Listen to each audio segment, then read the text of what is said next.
everybody doing today? Hi. I'm assuming you guys can hear me okay, and we'll balance things out once we get onto the main screen. Um, Usually, especially when I go from like PS4 to Switch or Switch to PS4, or sometimes even I can just be on the PS4 going from one game to another, or going on Switch from one game to another. Sometimes the game volume needs like major, like, or not game volume, but like Elgato volume. It needs like major retooling going from game to game on the same console, but especially going from one console game to another console's game. Uh, so I guess something we can just easily retool with every time. Nature of the beast for me, if you will. Um, Let me go to my alternate profile since again I beat this game on my own profile. So let's get into this. Actually, no. Housekeeping things or preliminary things. So first of all, I'm still not gonna be having them today.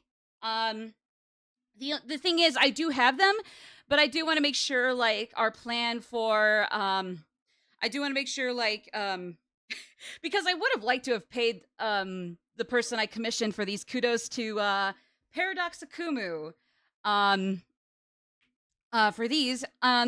He was the person who made my default on stream layout, and we'll get to that, I guess. Might as well get to it now. Yeah. But nah, so oh thank God, I thought my audio was about to black out and I had to restart.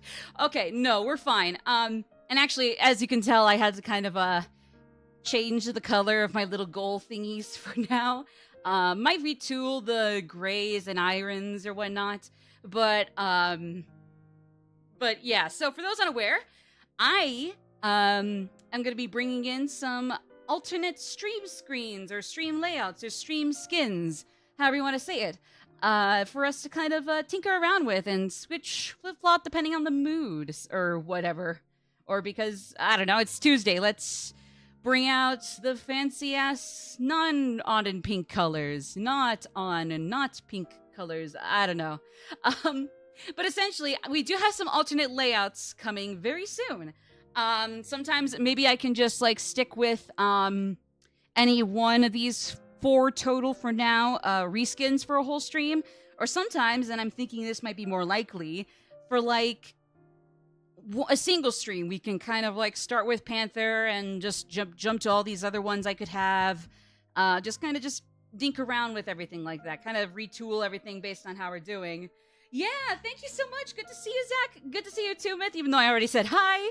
But yeah, thank you all. So like I said, I do want to make sure that Paradox Akumu and I have everything set in stone, especially when I might get some other skins, but I do want to make sure he gets a decent commission donation or tip or commission money for that.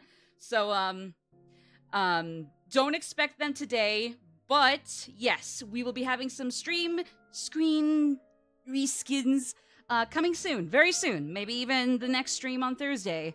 We'll see. There will be three others that'll be kind of hanging around besides my default one here with on in the pink. Because I mean, if I haven't proved it to you, you're just new to me. In that case, that's fine. Just definitely go take a look at me to figure out why. But yeah, no. So I think maybe next stream we can definitely debut those three. And like I said, even if we don't stick to the one main one here or the three alts I have for now for a single whole stream, we can kind of like flip flop between all of them, just depending on how we're feeling, you know. So yeah, stay tuned for that. I think I'm set on debuting those the day after tomorrow here. Two familiar characters, especially if you know my holy trinity of characters for not just Persona 5 but the whole stream. And then also one other. There's the fourth one total now, and the third one of those reskins might not be exactly a surprise either, but I'll just say that, yeah, they are definitely not from Persona. Maybe even if you eliminate that from the equation, this fourth one total I have here might be kind of obvious anyways, but I don't know, might as well be suspenseful. Like I said, you guys won't be seeing that until next time, though. I'll be debuting them to day after tomorrow when I actually go through all 96 courses in Mario Kart 8 Deluxe. Might have to nix the multiplayer if everybody's feeling it, but I'm gonna try to do it instead of just going for like the quarter of the courses and then another quarter tomorrow or day after tomorrow. I think we're just gonna do all 96. So, yeah. Strap in. It, like, with or without breaks, it's gonna be a doozy. But I digress. Let's get into Princess Peach Showtime. So, it is basically, when it comes to the floors, we gotta go peruse. It is 2 down, 3 to go. Or actually, I guess the basement is kind of its own thing. I don't know. When I consider the basement a 6th floor, because it's more just like a rescue level gauntlet. Like, we took care of all the sword fighter arena levels, so sword fighter's done for the game, for ourselves. So I don't know if, like, I don't know. I guess we could consider the 6th floor the basement floor. Again, it's just more of like a rescue the OG Sparklers gauntlet. And you only unlock all the other levels by beating the 2 levels for each, persona. God, some of these games just fucking ruin my basic English vocabulary. At least in my brain, anyways. But I digress. So, like I said, at least when it comes to the 5 main floors, it's 2 down, 3 to go. We'll be starting with the 3rd one. I don't remember what we decided to do last time. I don't even know if we decided which one we wanted to start with. I'm not going to put this to a poll, but I do want to ask in chat if somebody is able. If you guys want to lurk, though, that's okay. It helps me practice with one person or one-sided improv or one-sided commentary, one-sided podcasting, one-sided Tonight Show with Maddie Mallon. I mean, hey, you know what? I will say, I might be a little clumsy and awkward, but at least in JF's shoes, I'd actually not treat my workers like shit. Maddie Malone. Honestly, that does kind of fit. I mean, it's like more Post Malone, but I mean, it kind of fits a little better, honestly. Do we want... Okay, so what I was going to ask whoever was in chat, again, if you're gonna lurk, don't mind me, just ignore me. I can always just actually make a decision myself. Sometimes I'm just really indecisive. Do you guys want to do... but yeah, for those who aren't lurking or at least want to pitch in for a hot second... So there's like some of these, I guess I'll call them encore levels, since these are the second times they'll pop up in the game. Cowgirl Peach and Patisserie Peach, we'll call those the encore levels. And then the debut levels, which are like brand spanking new. Haven't gotten through all the rules yet, so, these 2 are new. We got Mighty Peach. She's a fun one.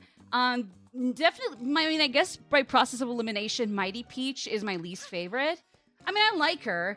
I just kind of like the other ones more. And really, my only gripe with Mighty Peach is her rehearsal stage. Like I said, I never liked the rehearsal stages. They're the only levels in this game I actually do not like. Everything else I either like quite a lot or absolutely love. The rehearsal stages, unless they're actually not too bad that one time I attempt them, not so much. I don't like those so much. But yeah, so we got Mighty Peach. Again, even if she's my least favorite by elimination, she's still fun. And Mermaid Peach, and I guess we'll call those debuts. So do we want Encore with Patisserie and Cowgirl, or debut with Mighty and Mermaid Peach? Do we have a preference for which ones we start with? And we'll try to, I guess we could try to, do, those couplets. Like, we do the 2 debuts, 2 encores, or 2 encores, 2 debuts. Hopefully that kind of makes sense, if only a little.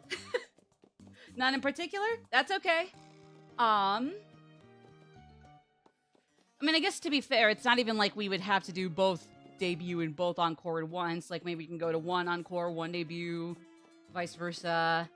Well, I think for sure, let's get Patisserie Peach out of the way. Because as much as I love these levels, the completion requirements in these can be kind of a bitch at times. Only because, I think really the only ones I struggle with are the cookie ones. Where, you gotta go to the 3, little sets that drop down of, cookie batter mixing and stuff. Alternate between encores and debuts. Yeah, that's fair. That's fair. I would agree with that. Okay. Then I think, yeah, Myth said it best there. We'll just kind of, flip-flop depending on like the second on what we're doing. Patisserie, please give us sweets. Oh yeah, I forget. During like these again, like when you come back to a role you've already played as in their first levels, you kind of basically you don't get to play for like just a tiny bit as Vanilla Peach, so to speak, or like her in her traditional dress with her twirly sparkle powers and whatnot. Sweets, delicious and dubious, just for you. I mean, like, even if I just consider Nintendo games, it's always the dubious foods that are garbage. Yep. It's always the dubious foods. Zelda Breath of the Wild and Tears of the Kingdom. I think even Miitopia, or like, it was like one of the results you'd get from food is like it's dubious or horrendous, or I guess Catboy Joker Batman found this dubious, or John Cena found the amazing cheesecake to be anti-dubious. Well, we had some truly amazing cookies. So yeah, essentially not even the Theets just dinking around, minding their business and wanting to actually just watch some plays before these goons came in. They're not safe from being brainwashed, food poisoned into submission, something like that. It's sad. It's sad. I don't think I can find any secrets around here, so I'm just gonna need to let all that go.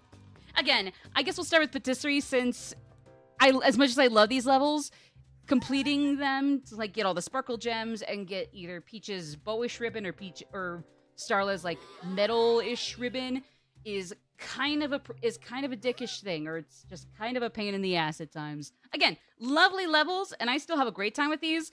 It's just that when it gets down to the wire of some of those trickier mini games and completing them to like near perfection, if not perfection, is kind of the hard part. That's kind of the kicker more than anything. But again, these levels are fine, and you know what? At least I can say I am somewhat challenged pretty nicely in these games. So, you know, honestly, fair's fair. This cake one actually isn't too bad either anyways. Like, really, the only issue at the most is the cookie mini game that'll be coming up. Because, I mean, we're doing cake decorating. Of course we'll get the cookie mini game repeat after this. You know, it's kind of inevitable. Death, love, hatred, the defeat of hatred and Satan, and a cookie mini game as Patisserie Peach. All inevitabilities. Oh, and add the rapture in there. You know, sometimes it's like how what Persona 3 taught me. Sometimes things are inevitable, and even if you can't change those, you gotta accept them and do what you must in the midst of them.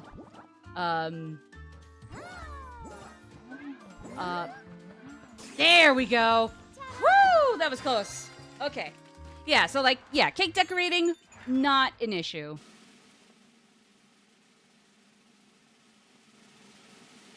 Yippee! See? Case in point. Bon appetit to you too. Oh, I was so scared because like, nah, that second sparkle gem was a psych out. Nah, you didn't earn that shit, girl. And I'm like, fuck. Everything is all right over here. Awesome, groovy. We'll make it happen. Yippee! I like that attitude from you feetsies beatsies. Okay, so I'm worried about everybody. Okay. I think I know where I gotta go. I think. Close enough. Close enough. It works. Yeah! Got it! I did it. You are welcome. Here, let me do this again, since, again, the cooking minigame, or the cookie batter minigame, is the only one that I might have issues with. It's just a little trickier by comparison. Oh. Okay. I guess that was just for funsies. Just kind of practicing. Before the inevitable. Oh, I see what to do. I know what must be done. Oh. Well, so much for that. Okay. Hey! There we go. Wait. Yippee! Hey, I'm not doing too bad. Okay, so basically a little less than halfway there, but I mean, you really can't make odds. I mean, you really can't make odds even if you can't just... Can I redo that? Can I redo that?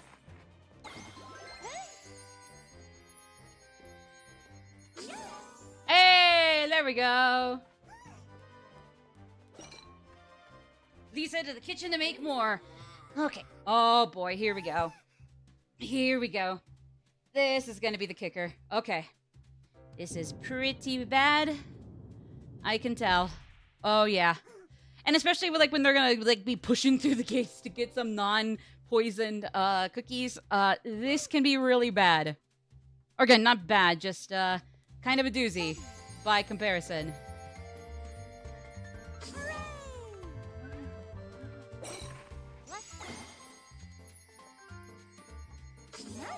Hey, there we go.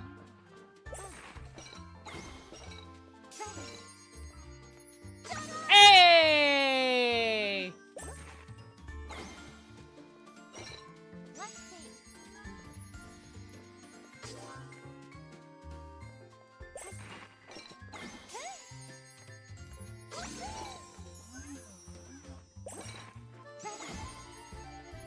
Come on. Oh man, no, no, no, no, no, no, no, no. Oh, pressure's on, baby. Pressure is on, baby. No, no, no, no, I fucked up, I fucked up. Fuck, fuck, I fucked up, I fucked up, I fucked up. Oh boy, I fucked up. Or did I? Or did I not? Did I not fuck it up? Oh? I don't think I fucked it up after all. Or... Hey, I made it! Whoopee! Perfect score so far, let's go! Oh, what was I nervous about the cookie minigame with Patisserie Peach for? This is a cakewalk! What am I saying? The party is back on, you should come too. Yes-y. Yes-sirree. Yes-oree. Every Cookie Mama player knows the pain of failing in the last step. Amen. Although also, do they have it even worse where, like, they have to, like, be, like, really fast and getting, like, the best possible scores? Because that was also a thing here. Like, that, if anything, was, like, way more terrifying. Seeing, like, once they reach, like, 8 poisoned to death Halloween purple grape guys pushing at your doors, or pushing at the gates, that's when shit gets really, really tough. And, like, really the pressure was on there, especially. Okay, come on, come on, come on, come on, come on, come on, come on, come on, come on, come on, come on, yeah! Woohoo! Depends on the recipe. Touché, so Cookie Mama veterans, already understand. Fair enough. Fair enough. Hey, food poisoning has been eradicated! You can no longer poison people through cookies. Let's go! Okay, so I actually did get that first try. I was really scared I wasn't going to... Huh?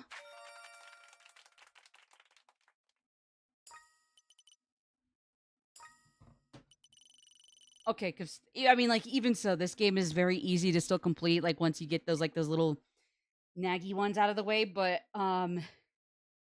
so I guess that was a lie. Now I look like a buffoon. How? Finish the cookie minigame. I didn't get it! There was a 6th one? What the fuck? I guess to be fair, I did kind of screw up a few of those, but still, like, oh, come on. In front of a pumpkin cookout between some stalls in the area after the cookie minigame. Okay, so there's a secret one, and sadly, no, I did lose that I did not get perfect on that mini game first try. Well, Let's play. that's just groovy. Okay, well, you know what? As they say, if at first you don't get it perfectly, try it again and again and again and again and again and again and again until you get it perfect. And this is Peach Showtime. It'd be one thing if it were like some other game where completion requirements were a little too tricky to do in one go.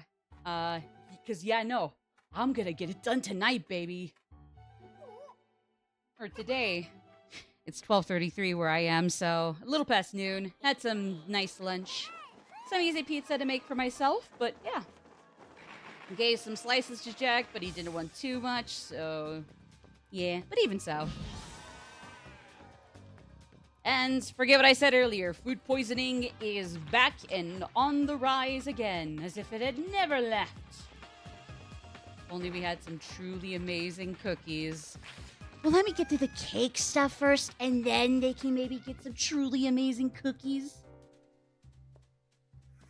Just let me like decorate some truly outrageous cakes and cake decor, and then we'll be fine. And then they'll get what they want to in that department. Besides, these cookie mini games, perfecting them, if you couldn't already tell, it's a craft and an art that you must continually practice again and again, and you can never master it until like 100 years down the road. You're an old little crowy something. You're old. You've aged maturely, but I mean you're still old. And only then can you say, "Oh my goodness, oh that patisserie peach minigame in Peach Showtime with the cookies. I finally mastered it before I die here. I guess I can pass peacefully." Wait, what was the game? What was the game where you played Princess Peach? It was a baker? The game is... beep, beep. Grandparent! Now we'll never know what that Princess Peach game is, and we'll never be great cookie bakers as Princess Peach Cooking Mama. No.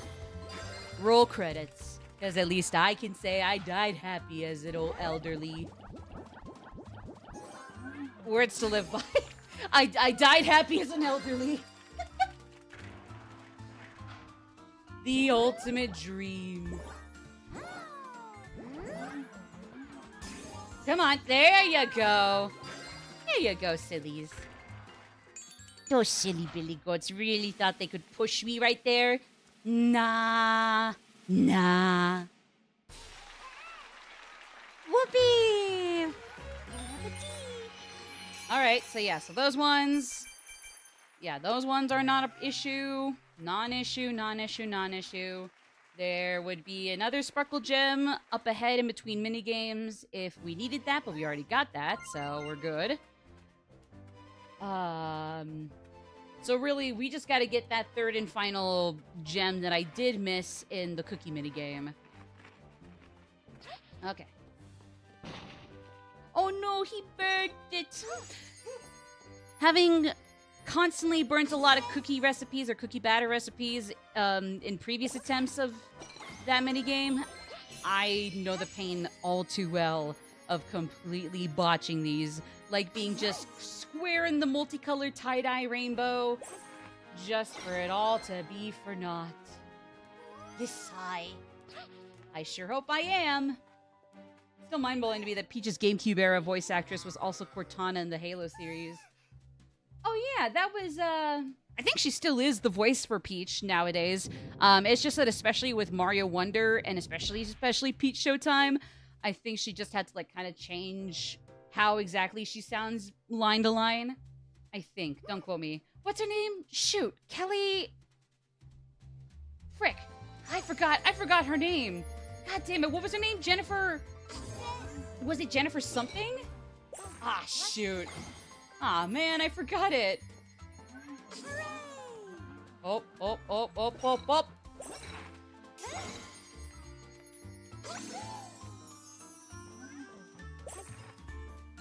Okay. We're doing okay. We're doing okay.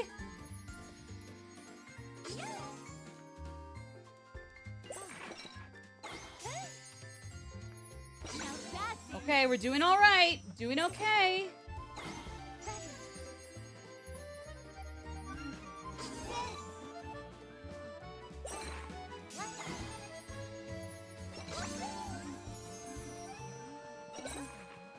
Fuck! No! There's some dates right there! Oh man, I missed it again! No! I fucked it up. I fucked it up. I fucked it up. Jen Taylor was... Oh, it was! Okay, no, they are different people. Jen Taylor. Oh, duh. No, Samantha Kelly probably had like some other credits on her belt, but not Cortana. It was just like her notable one as Peach. Okay, no, so Jen Taylor was Cortana. Doy. Well, thank you for the heads up. Shoot. I didn't make it. All right, well, you know what? Even though I didn't make it, let's just move on. There's one other Sparkle Gem I can still get. So let's get that one, and then we'll move on to another level. And then after we take care of that level, we'll come back and try to get this second to last Sparkle Gem. So yeah, let's just get this one.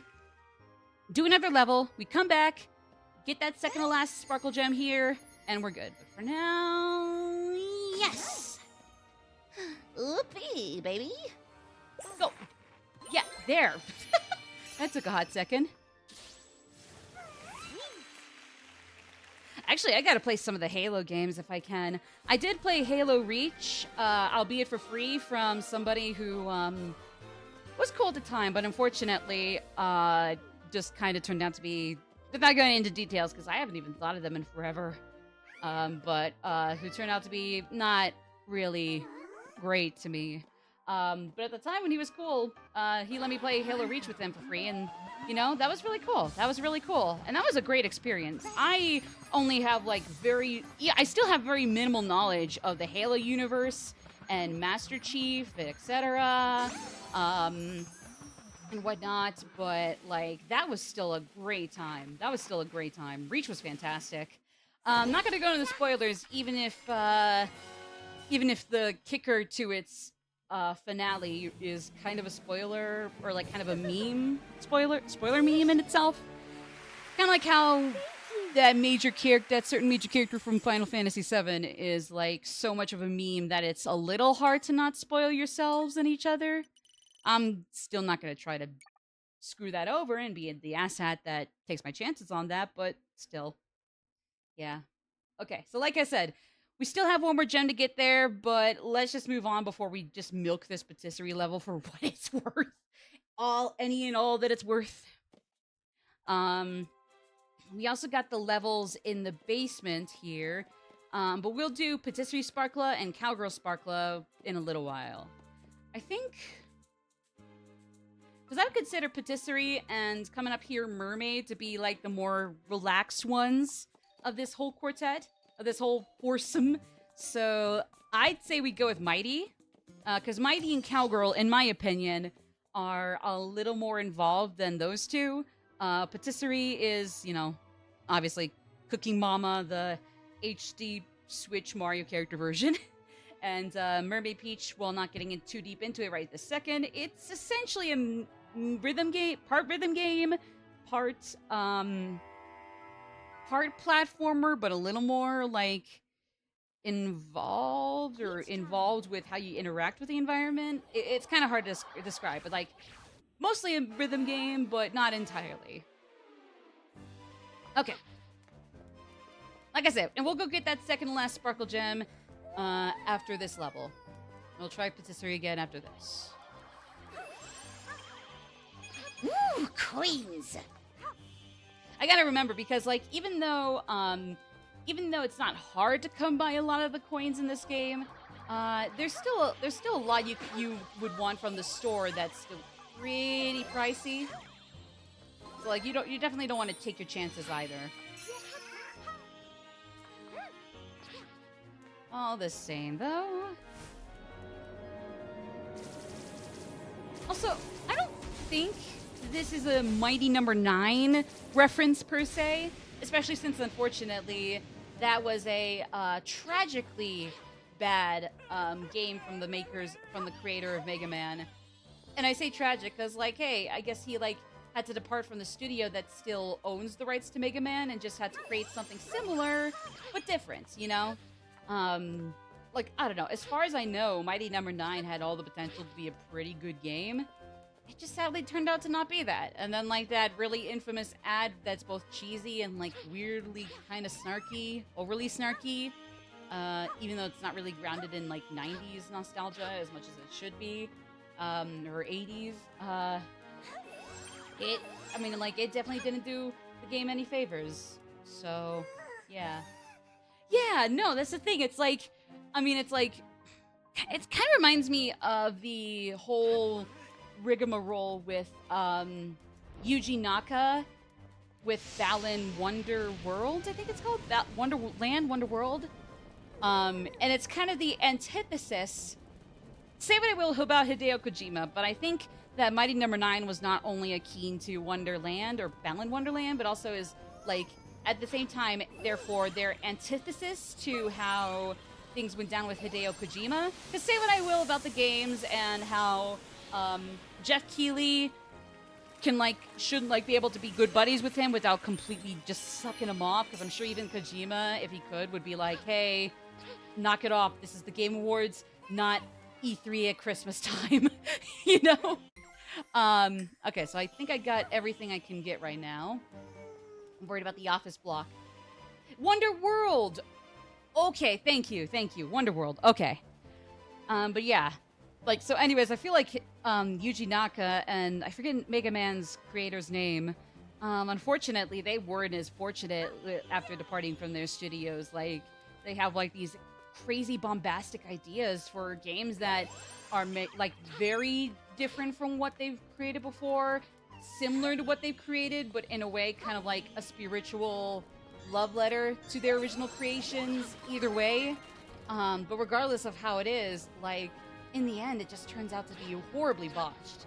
I mean, I guess with Balan Wonderworld, I don't think it was as maligned as Mighty Number 9 was from the get-go. Like, it seemed promising at first, and then the game came out, and then that's when everything just went downhill. It was like when people got their hands on the game, and it was just horrendous to play, control, interesting concepts for the game's story and plot and characters were so horrendously underbaked compared to, like, some actual, like, light novel or manga source material that's actually really damn cool. I don't know. Apparently that's how Balan wins, where it's like the game is just whatever at best, but then like some of the source material or like light novels or spin-off whatevers like just make it look like such a damn cool world that just got horrendously just blech, you know? And then Mighty Number 9, it's like, again, easiest concept to create and launch and be witnessed to by gamers all over the world. And yet, like, from just the trailers themselves, like, being snarky and goofy and cheesy, but not, like, in a 90s, 80s retro kind of way. Which would kind of only remedy part of the problem, but still. And then, of course, just really just douchey in general for no reason. Like, hey, anime fans can be stupid. I know this. I'm not a hardcore anime fan, and I'm not terribly stupid, but I do like some anime, wanting to get into more. And I can be a little stupid at times. Doesn't mean I'm gonna be crying at prom night because, honestly, I don't even give a damn for prom. Kind of if people can make the best out of those nights in high school, great, but high school for me sucked. And prom was not gonna be any better. So, yeah. And I am a symbol of justice. I'll be the awesome Mighty Number 9. But in all seriousness, despite what's happened there, I hope the creators, those two creators, Yuji Naka and Mega Man's, are still okay. Like, again, Balan Wonderworld and Mighty Number 9, not great at all. But, I mean, I still hope they're okay, because, you know, like, those are games, bad games, but those two are people. Maybe people who screw up and make mistakes, but, hey, they're people all the same. Whoever came up with that line should never have a job on marketing again. I mean, I mean, personally, I'm a little too sensitive at times to say that, but at the same time, it's like I can't say you're wrong. Even at the least, they probably got to do some extensive retraining for like script, like trailer script writing, marketing, etc. Like script writing, marketing, and PR. However, whatever they were specifically working in, I agree. Like, definitely at the very least, get some retraining in there and make sure they actually know how to do their job, because, yeah, definitely not a very exemplar of any career they probably have. Just, again, to say the least. But, yeah. I can agree. I can agree, though, full. Or metal. Fair enough. Fair enough. But nah, this is fun. This is fun. Again, a little clumsy here and there. More so when I'm like... Well, actually, no. I guess neither of these feel too clumsy to play through. Like, sometimes I feel like I am not really, like, controlling Peach as well as I can be, as I should be, whenever... where am I supposed to throw this?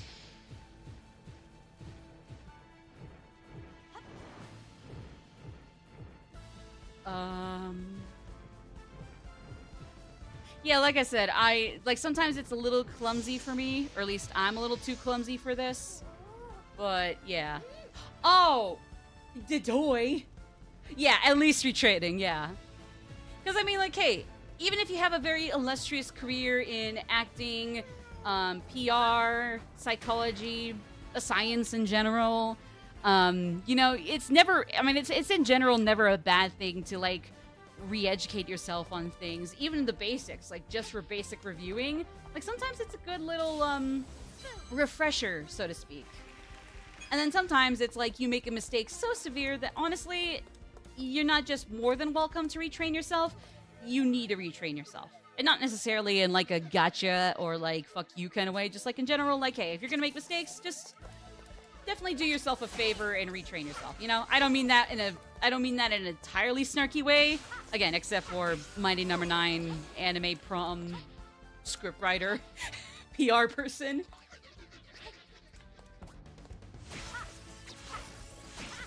Ah, frick. Okay. No, these guys are kind of the prickish ones, especially in, like, the rehearsal stage for Mighty Peach. Like, it kind of takes you a second to, like, kind of orient yourself to where Peach is versus how far she can go to accidentally hit herself and lose a heart. And in the case of rehearsal stages, start the whole fucking thing over. God! There's a reason why those are the only levels I don't like in this game. The rehearsal stages are either not that bad, but don't blame myself for being scared of them, to just absolutely horrendously just rough. The Mighty Peach one is definitely the example of a ladder. Thankfully, we won't have to deal with that until, like, the 5th floor, I'm pretty sure, so yay. Because honestly, thank God. Ugh. And like I said, otherwise, like, this game is not that difficult to 100%. Maybe there's one post-story thing that's a little much, but only because, like, it kind of, like, it's a little tedious, like, going in and out of the different stages and only trying to find, like, one thing in each of them. And then after that, you're golden. But yeah. So that's my yapping for the moment on that whole subject. But nah, like I said, even if Mighty Peach is my least favorite of the 10 roles you can play as in this game, I still think it's pretty damn fun. It's a really good time. Just again, really, it's just that I simply like the other 9 a lot more than I do this one. And really, the only issue I have with this is that final rehearsal stage with Mighty Peach. Those are the only issues I have. And the first one is a non-issue. It's just, you know, favoritism rankings, you know? Okay, so same thing, just I can float now. Whoopee! Okay.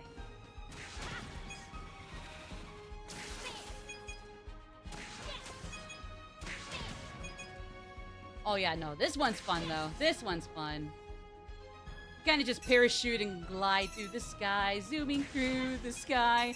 Little Einsteins. No! I missed that scientist. Fuck!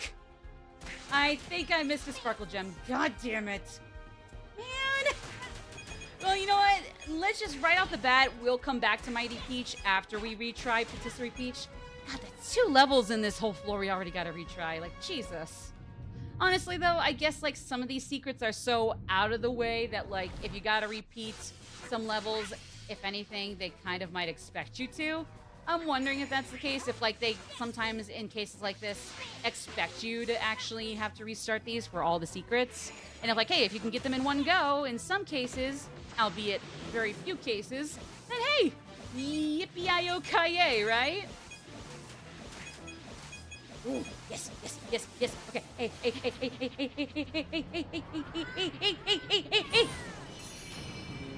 Yeah, I missed a sparkle gem. Actually, not only that, I think I missed, actually, not just that one sparkle gem. I think I might have missed the ribbon I could get with this game, with this level. Or did I already get it and I just forgot? Nope, nope.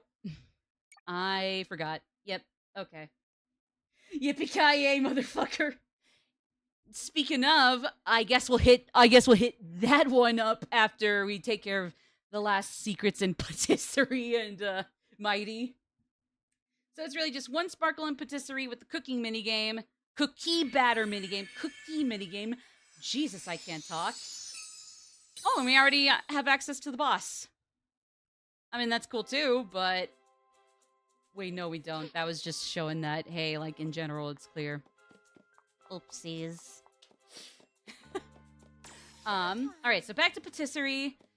Let's see if we can get this cookie minigame finished up. So I almost got it complete, but I think it really is the kicker that, like, I was like running, I was like hauling ass over to, like, one of the solo cookie batter things that, like, by the time I pressed stay and was ready to go, I was so stressed out about getting to that one that I missed the trio working together cookie batter spot that popped up like a millisecond after the fact. Because I was just that desperate to haul ass and recuperate from what I was pretty sure was another fuck up or missed opportunity.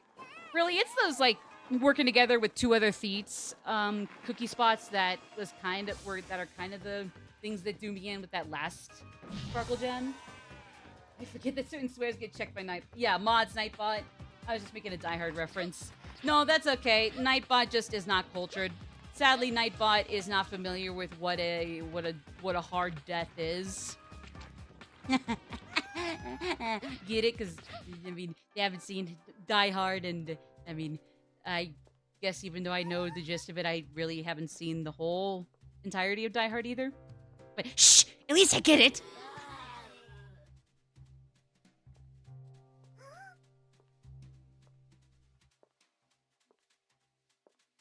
Actually, you know what? Speaking of movies that, like, take place in Christmas, but so much so that they're, like, quasi-Christmas movies, I'm gonna nominate Gremlins, or at least the first Gremlins. I haven't seen the second one, and apparently it's not that great anyways. But I'm gonna nominate the first Gremlins movie to the list of, like, movies that, like, take place during Christmas, but aren't about Christmas, but also so much so that, they might as well be, like, secret accidental Christmas movies, because, like, there's still a lot of holiday prominence in it. I'm gonna have to nominate, the first Gremlins movie, because, like I said, like, you get the title card and the opening credits to the Baby Please Come Home song. Like, I feel like even that in itself means it qualifies for, like, that accidental Christmas movie tier list or ranking, Hall of Fame, Hall of Infamy. Evil fame, bad fame, I don't know.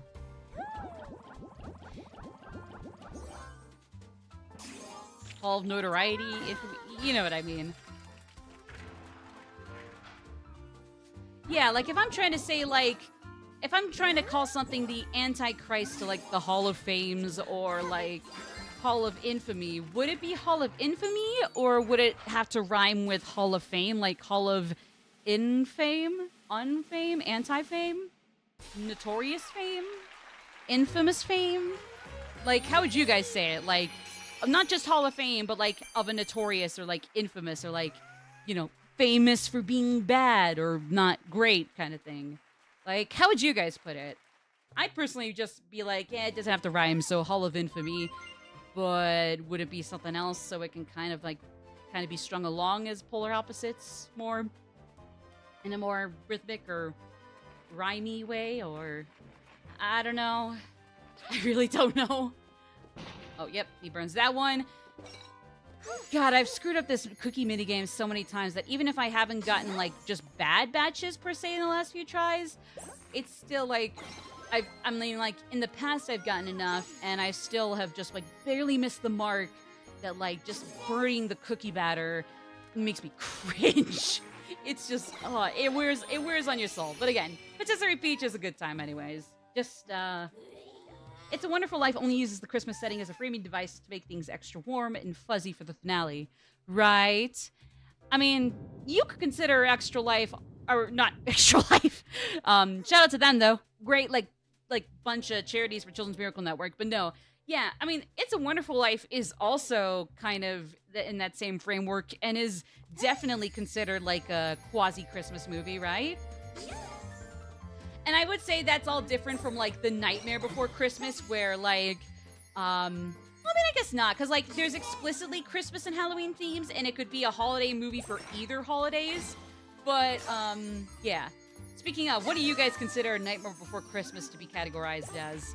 Christmas, Halloween, or would you actually just kind of play the middle, but smartly, and play and say that they both count towards either or? Okay, come on, come on, come on. Okay, come on, come on, come on. Yeah, don't miss that, don't miss that.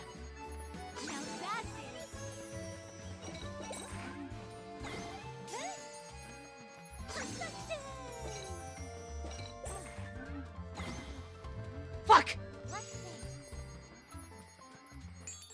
No! I missed it! I fucked up! God damn it, I fucked up! I fucked up. Ah! I mean, I did make. I don't think I made the same mistake as I have the last few times, but I still screwed up in a vaguely similar way. Like, kind of, maybe if anything, kind of waited too long for that duo of feats to show up. Usually those are, like, the only kickers. It's like, when are you going too fast and rushing too fast that you're gonna miss those really big spots with, like, the 2 feats around the cookie batter set? And when are you going too slow that now, yeah, you are kind of messing up in the other direction? Because, like, I wanted to wait for a hot second to see if, like, any of those bigger batches would come around. And, like, by the time I was about to run to one, they had fled. But the other times, it was like I was going to a solo spot when the trio spots, I guess, to call them, to simplify it, like, when one of the trio spots had shown up immediately after I was going for the solo one, or the solo batch. And so, yeah. Hold them off, do your thing. And the tragic thing is that this one is a cakewalk. No pun intended. Or is it? I know, I'm a tiny bit of a hypocrite, but at least we can all laugh about it. Right? Laugh about it, guys. I'm a hypocrite, but knowingly, and we all know that. Laugh! Laugh! Woo! Laugh! Actually, I'm pretty sure that one's from Donkey. I mean, like, Donkey can still be really funny, don't get me wrong, but once in a while, especially when he has those reviews up as the first few things in a while on his channel, I think it would be at those points where it's like, sometimes he's like, oh, not really my thing, to say the least. Or, like, if he would be, I am just either A, not quite the biggest fan of how he presents himself and the game in that one video, or B, more than anything, it's really kind of his more defensive fans that scare me. And, like, hey, not to say that, like, he is not the only YouTuber with an overly defensive fan base. I know there are a lot that are like that. And, like, Ducky's just one of them. It's just like, yeah, his fans really just love to go through hell and back to like scream at anybody who has like mild criticisms of Donkey. Like, I don't know. And again, like sometimes he could be really he's still very fun to watch at times, you know? So I'm not saying that like oh, he's an absolutely insufferable human being who should be unsubscribed from en masse. Like, nah. Like I said, sometimes I get a great laugh out of his videos. Like, a few of his are ones that I will replay ad nauseum if I just want to watch some cozy comforts from YouTube, you know? Like, a few of his are some high nominees for that when I'm going through my favorites. But, yeah, once in a while, it's like sometimes he'll just put out either a video, and it's either the approach in a video I would otherwise like, or just the whole premise in itself, or even just his fan base being overly defensive towards people who maybe aren't being objective, but are just kind of like don't really care for it themselves anyways. Where it's like, it definitely is not a hit for me from Donkey Bunky Kongi. But I digress, you know?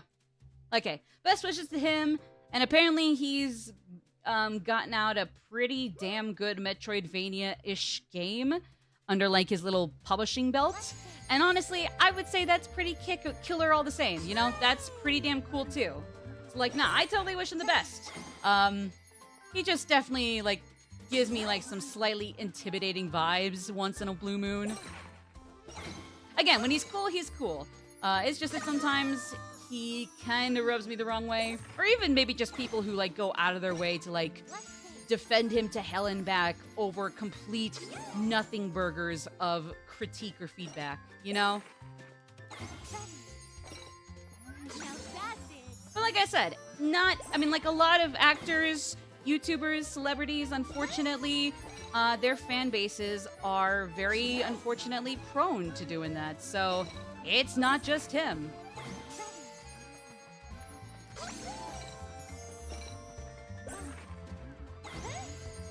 Okay, come on. No! I missed it again! Fuck! Alright, we're gonna have to come back to that. Jesus Christ! I keep missing that one. I need to look up what the strategy is for that, because that is a bitch. Oh my god. How did I screw that one up? Okay. Let me see here. Princess Peach, Showtime, Patisserie, level 2. And that's very high up on the spot. Like, it's that rough. It's that much of a bitch. Oh my god. Oh boy. Okay. That's the first level. Here's the second level timestamp. Again, it's really that first cookie level that's kind of the prick, or kind of the prickly one.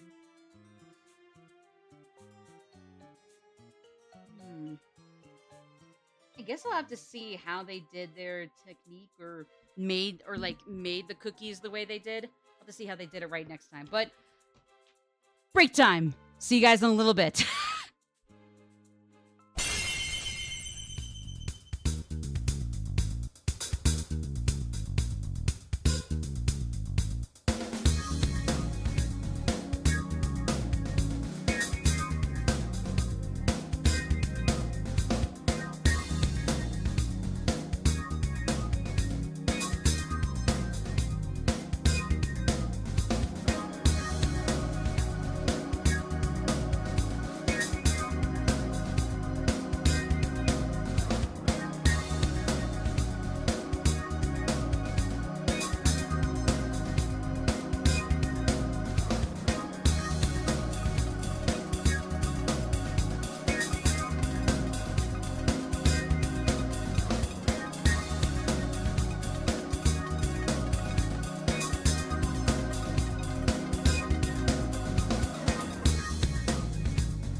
sorry. Okay, so I'm back. I thought they were gonna dance for me, but I guess not. So I had to come back really, really quickly to get to the I had to come back really, really quickly because what I wanted to do was just real fast. Although, hold on. I am sorry, I gotta find hanging on the wall in the fire hazard area. Okay. So no, I thought I'd get a real quick head start in the mighty level, and I mean, hey, I'm getting there already on the case. Hey, first things first, got the ribbon. There we go. All right. Because really, all I need to do is just get through this level. I need to go save all of the feats when it's the flying through space or flying through the sky segment. So that's really the only other issue. But that's not a problem. I just gotta make it fast. Ammo, come on. Swear. Go. There you go. Yeah. I mean, like, don't get me wrong, Mighty Peach is already good, but, like, I'm pretty fucking goated by myself without the Mighty Suit. I'm just saying. I twirl, and the light shining around it in itself is all that's needed to solve most of the issues going on here. Like, not all of them, but by myself. I'm pretty goated with the sauce. Not to brag or anything, but I'm just saying. Oh, and now, there's the other issue. I see the vision that must be needed for the remainder of the... Oh, yeah, right.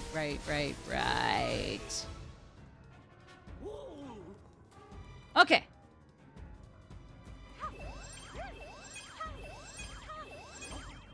Whoopee! I sure am epic. Like that. I'm a natural. What can I say? The theater is where I was birthed on. My mother gave birth to me on the stage after I was struck from a high school production. That was actually a pretty decent high school play, mind you. You know? Because people were like, oh my god, high school plays are so cheesy. I mean, they're doing their best, but like, beyond doing their best, they're just so stupid and bad. And it's like, I mean, as somebody who, again, couldn't care less for high school, or at least my high school years, I wouldn't say they're all bad. Like, yeah, a lot of them are really cheesy or weird or just not great when you remove the context of us all being like, you know, still under our parents' house or like typically under our parents' house. But like, I mean, like, when they're actually pretty decent for high school plays, beyond being high school plays, they're pretty good beyond being high school plays, you know? My cousin was Gaston in his high school's production. Ooh, nice. How was that? How did he like it? Or how did he like it? Was it fun?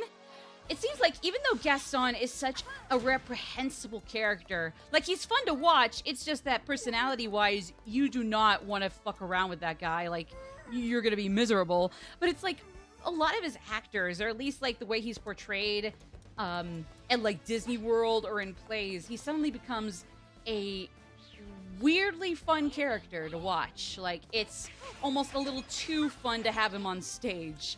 Not necessarily in a bad way either, but it's just like, even like the Disney World or Disneyland actors are like so damn fun as him. Like, they don't like glorify what Gaston does, they just make him to be an absolute buffoon, but still in a surprisingly endearing way. Yeah, love to hate villain. It's like, yeah, like, in canon, he's an insufferable douchebag, but like, his actors make him like so fun. Like, they know, like, oh yeah, we're playing someone who's supposed to be an insufferable douchebag, but you're not gonna feel bad coming to see us and shake hands and take a selfie with me. Like, you know what? You can have fun and you can get some knocks on me since I'm supposed to be an insufferable dickhead. I'm the antagonist of one of the most iconic Disney Renaissance films, so like, you know, but still, like, I'll make sure you have fun while you're telling me off, you know? And I do kind of like that when somebody like Gaston is able to make it so that the character you love to hate is still fun to, see and tell off from your screen or as them IRL. Provided you don't, break boundaries and realize that you remember that it's still an actor behind the character and they're just trying to make this fun and little more than just tolerable enough, Like trying to have some fun with it, Like, you can do the same and be chill with Gaston. Remember, the person who's playing the insufferable womanizer guy fail is actually a pretty cool dude. He has a gorgeous wife and kids. No, gorgeous wife, beautiful husband, both if they're polygamous, and like beautiful children, a gorgeous, handsome, Great Dane dog, and they actually are the house dad, That's how good Gaston's actor is. A Disney villa. I don't know, Disney porch, Disney beach. More like Disney bitch. Got him. Sorry. No, I'm sorry. That was really... Ugh. Ugh. You could say that was kind of a... Oof. That was an eesh. That wasn't it, Maddie. That ain't it, Maddie. No, no, no. That was not worthy of an ooh. But I mean, I am worthy of an oof. But anyways, but yeah. So. Let's see.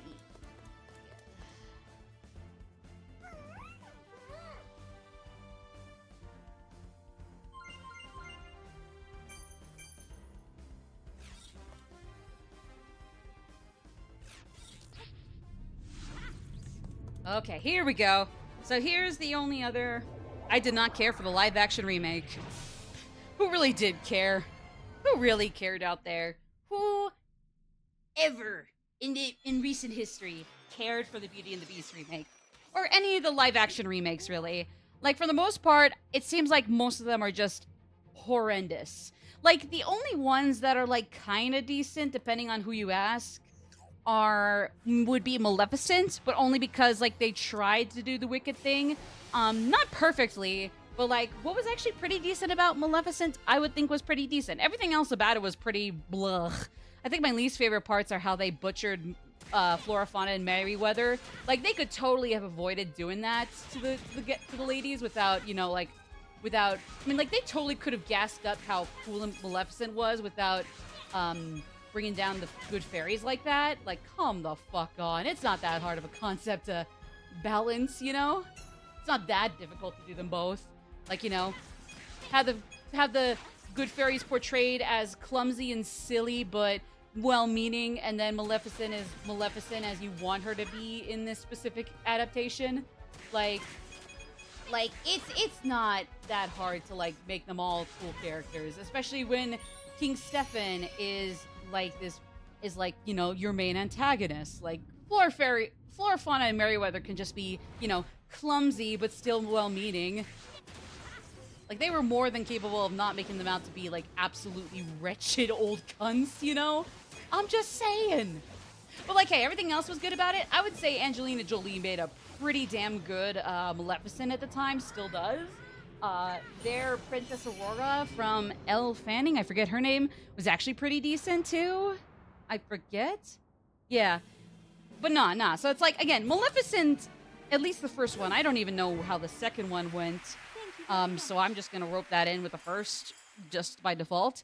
But, like, Maleficent wasn't amazing. Definitely, like, even the concept by itself, while good, definitely could have been done even better. Not just by, letting the three good fairies be good but still clumsy, without making them out to be clumsy and god-awful obnoxious. Yeah, because it's like, they could still be, like silly, like, clumsy, kind of oafish and silly, stupid. This kind of a little hyperbolic of a objective, but, like, they could have done all of that, like, making them, like, these kind of oafish and, like, very horrendously absent-minded, like, dweebish ladies, but still let them be good. Like, it's a really easy thing to do. And when you do all that, let them be good, but still clumsy and oafish, but still good at hearts and their hearts. Like, Maleficent can simultaneously still be the wannabe Disney Wicked that they wanted her to be. It's all very easy to juggle, in my opinion. But it's like, they made them clumsy and oafish. They made Maleficent relatively cool. But then the three good fairies were also not good. Or at least they were just, like, insufferably ungood without being bad, per se. And yeah, no, that definitely rubbed me the wrong way, too. Especially when, like, the three good fairies were, I mean, got a great reputation for being clumsy and oafish, but good from just, like, the original, honestly. Any of the direct-to-DVD spin-offs, even if they weren't that great, I'm not sure. I haven't seen them. Fucking Kingdom Hearts apparently does them the same way, so it's not hard to, like, you know, keep them that way, but gas up Maleficent to hell and back, even if she's not, like, the full-fledged bona fide villain that already had her gassed up by default, you know? Yeah. But I would say, like, again, even though it still had some issues, I would say Maleficent was one of the, like, not even, like, less than a handful of decent films. I would say Maleficent was, again, not perfect, not even fantastic, but okay. I think it was okay. I don't know about the second movie, but I think the first one was just okay. I would say that, and as much as I would want to say The Little Mermaid, I cannot confirm that. I hear that, like, some people kind of treat it like Maleficent. Again, a lot of issues and not fantastic or even great or good, but decent and not bad. I don't know. I hear some people say, again, not fantastic, but not bad. Just okay. It was all right. And then other people say that the Little Mermaid movie was, you know, unfortunately, complete garbage. I hear it go both ways, and then some. So I guess maybe that can't count, especially since I have not seen the Little Mermaid remake. Because, yeah, to be honest, after Maleficent and Cinderella, even though Cinderella, I think, was also okay, like, really, I would say Cinderella, Maleficent, and possibly for some, The Little Mermaid were the only adaptations that were not bad. But even then, it's not even like they were great or fantastic, let alone replacements for the original, or, like, reinterpretations of the original that can stand toe-to-toe with the originals. Like, but they were okay, you know, like, if you don't want to watch the original, but you want something that's, like, a decent substitute or supplement with some interesting reinterpretations of a few bits and pieces, you know what, you, like, those three are probably fair enough. But pretty much every other remake, again, maybe Little Mermaid is the third of the only three decent ones, maybe it only is two, and The Little Mermaid actually sucked, I don't know. But for sure, Beauty and the Beast, Aladdin, The Lion King, for sure, they were garbage. They were utterly just, you know? I mean, I'm being a little cheesy and stupid about it, but, like, or I guess a little hyperbolic or facetious, but yeah, it's like only, I mean, I don't know. And then, like, even despite that reception, like, we're still getting live action remakes of fucking Tangled. Like, honestly, not only that, but Frozen. It's like, why? You know? Like, are we serious here? But yeah, I don't know. So it's like, I guess to be fair, they do bring in a lot of money. They rake in a lot of money, or at least the Lion King's live action remake did anyways. But just because, just because they can pull in so much money doesn't mean they are critically, or I guess artistically, cinematically great masterpieces that are decent companions to their animated originals. Nah, most of them are just garbage, but it's like, hey, some kids want to go see it anyways. And you know what? I can't blame them. They're just kids. Like, as much as I love taking the art of film and games and shows a lot more seriously, and I would still can, but, like, at the end of the day, like, they're just kids. So, like, I can't blame them for Disney being money hungry. Because, like, it's not their fault that Disney kind of is enabled by parents and families who just can't help it, you know? Like, especially they won't give a rat's ass about, like, taking movies maybe a little too seriously, admittedly. So, like, of course they're not gonna be too picky about it whatsoever. I get that. Are we fucking serious here? Did we fuck that up again? Hold on, let me double check, because I hate to say it, but I'm pretty sure that yes, we did fuck that up. Yeah. Yeah, we fucked that. Yep, there's the X.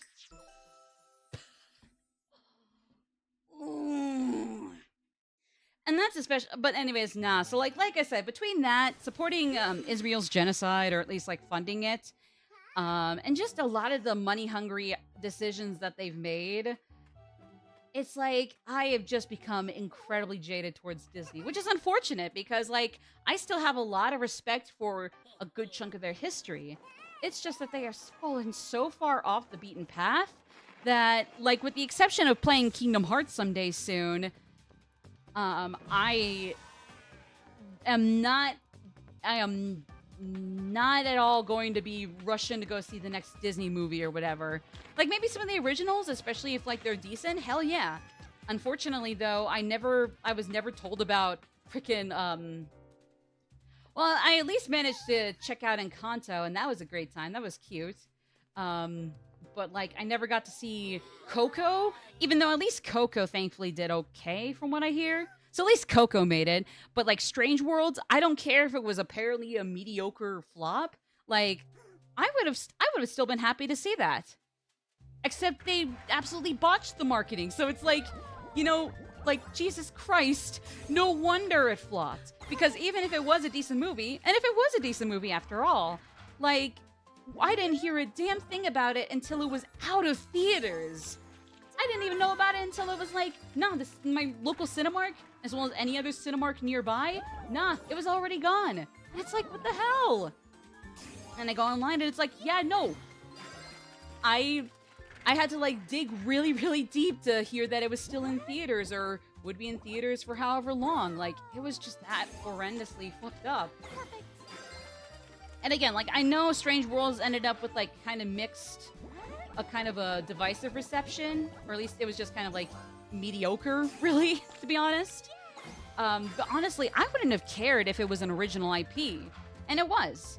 But then it's like, nope, they didn't market it and didn't really give it a chance. Strange Worlds is the Chibi Robo of Disney. You know what I'm saying? You know what I'm saying? But nah, so that was really unfortunate. But I would say, actually, yeah, I would say Strange Worlds and the Little Mermaid remake, more so just how, like, even if it was decent, even if it was also another flop, Disney did nothing, not even like anything crazy, but just like even a small thing. But they didn't even do any small thing to, you know, tell kind of like the more racist backlash to fuck off.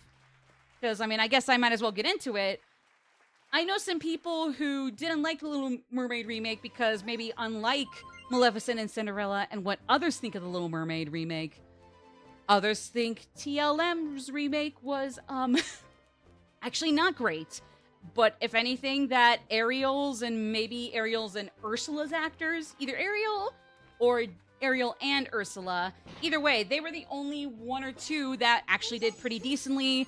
But everything else about the remake, like the cinematography, the lighting, the composition, colors, the script, the reinterpretations, or like script for like some characters. Like apparently King Triton's like really shitty temper tantrum against Ariel and screwing up her like little grove.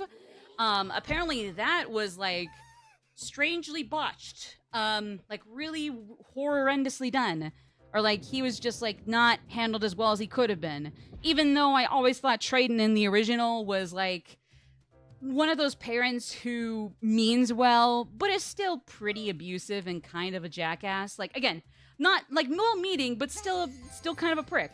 Like, even though I do think that was how Triton was in the original already, by himself, like, even beyond that, he was still done pretty dirty in that one scene. Like, he's just, like, needlessly cruel for how, like, harsh and violent he got in the original. Like, that scene genuinely made me upset, and like looking back on it, definitely made me open up my own eyes and kind of wake up to how my own family dynamic is. But admittedly, that is getting a little overly personal.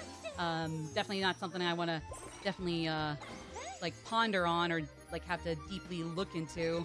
But yeah, just a little much for me. Come on, come on, come on!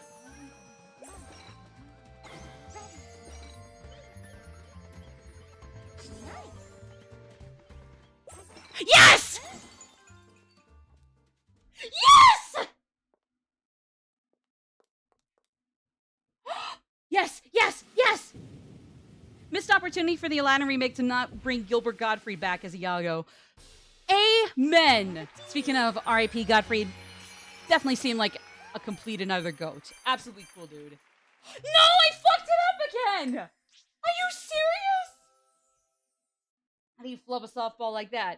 Exactly. Like, unfortunately, like, Robin Williams passed away. R.I.P. He always had kind of a rocky love-hate relationship with being put into the role of the genie. Anyways, so, like, I mean, I can get it. I mean, like, even though he apparently, reprised the genie in, like, the third movie that was direct to DVD. So that was cool. So it's like, hey, if maybe like it came back around, that would be one thing. And I think like the idea of somebody like Will Smith as a genie might not be bad on paper, but in practice, it definitely was like really, really awkward. Like there was like they could have kept him in that one costume where they did just plaster blue skin all over the poor guy, but still had him, you know, evoke the general genie vibes. He could have like had something similar, but instead of being, you know, a blue ass avatar, like maybe like he could have like been in like a similar outfit or general spirit form, but instead of like just being blue painted, maybe they could have like had him in a similar outfit when he's like human-ish genie, but with some blue wisps or like kind of a blue glow haze to him. It's hard to describe, but it's like they could have done a lot more than just like he's human here, but for the most part, and especially in marketing, he's blue. Why are you blue? You ask. Well, I mean that's how the genie was in the original, and we can't do anything creative but still appealing about it. So, you're welcome, and sorry in advance to Mr. Smith and his family. Yeah, just a one-note asshole, whereas in the original he was at worst unintentionally. No, exactly. I personally would compare King Triton in both iterations, but especially the original, because nah, he seems to have been like one of the bits that fucking sucked in the remake. Like he was just a cunthead through and through without any layers. It's like it kind of reminds me of King Rome in Breath of the Wild. To an extent, where it's like they mean well, and especially under pressure, as like including but not limited to how they're the rulers of these kingdoms that can be like that can fall into chaos at any moment for whatever reason. It's like they mean well, but that still does not excuse how they come out like incredibly volatile, hostile, and if anything, make things way worse for themselves and their people than it really has to be. Like, but yeah. Actually, I've always had kind of that same love-hate relationship with King Rome, especially since I first met him at the start. At first, it just seemed like he was kind of a stoic but cool dude. And so him trying to do a last effort to save his daughter and the kingdom was really nice. And then, like, I began to absolutely despise him after figuring out that, like, oh, you could argue, if it's not completely certain already, that it's kind of his fault that his daughter's powers were suppressed until it was too late. And, like, it was so bad that, like, he couldn't do jack, his commands for her didn't do jack shit to save the kingdom, and it wasn't until it was too late, and Zelda had to figure out everything herself when it was still too late, that things were starting to, like, go back on the up and up. And, like, sure, his ghost comes back to make amends, and I will say, that's definitely really cool, where it's like, you know, like, he tries, like, he means well, but it's still like, yeah, like, honestly, if he was not as much of a bitch as he was from the get-go, it wouldn't be too little too late to have your daughter figure it out after all that pressure is gone. Which is sad because when the pressure was gone, he and his army were probably already dead. So she had to figure things out by herself with Link, and the champions also dying after them too. So like, God. But no, like, to be fair, like, no, that's definitely the point. But it's like, I had a really rocky reaction with King Rome. Like, I liked him, and then especially when I got to learn more about him, I hated him, but appreciated how he tried in spirit to make amends, you know? Or like, not just make amends, but just like bring closure. It's like, you know what? Honestly, yeah. The way I went about this with my daughter was pretty bad. Like, say what you will about how she and I were grieving, but yeah, I kind of fucked that up. Let me do this for you, Link, and let's go, get this done right, you know? Let's get this done right, bitches. No! Bitch, that counted? Oh, what the fuck? Ah. Okay. Alright, I gotta look this up because I am horrified. This feel like overcorrection towards the bad faith criticism the original movie got. Oh yeah, because people really didn't like how he was abusive. Or unintentionally abusive. I mean, like, I can understand why, but at the same time, like, I can't help but feel like sometimes that is kind of the point. Like, sure, sometimes parents are scumbags without any good meaning behind it. But sometimes they do have some good, well-meaning behind what they do. That doesn't excuse anything. Like, it's kind of like with some characters, or some, like, not villains, but just antagonistic, or just, I guess, good guy characters that still are doing the wrong things. Like, you can understand what they are trying to do at times. It just, like, even when you do understand it, or if you do understand it, if at all, like, it just is not going to excuse their actions ever. Because by that point, it's like him redeeming himself and trying to help Ariel, like, kind of like, you know, like, let Ariel get her wish and to heal from the shit he incidentally or indirectly put her through. Like it feels well deserved when at the end of the original, Ariel hugs Triton, meaning that to an extent they have reconciled, or like he has made amends for the way he treated her.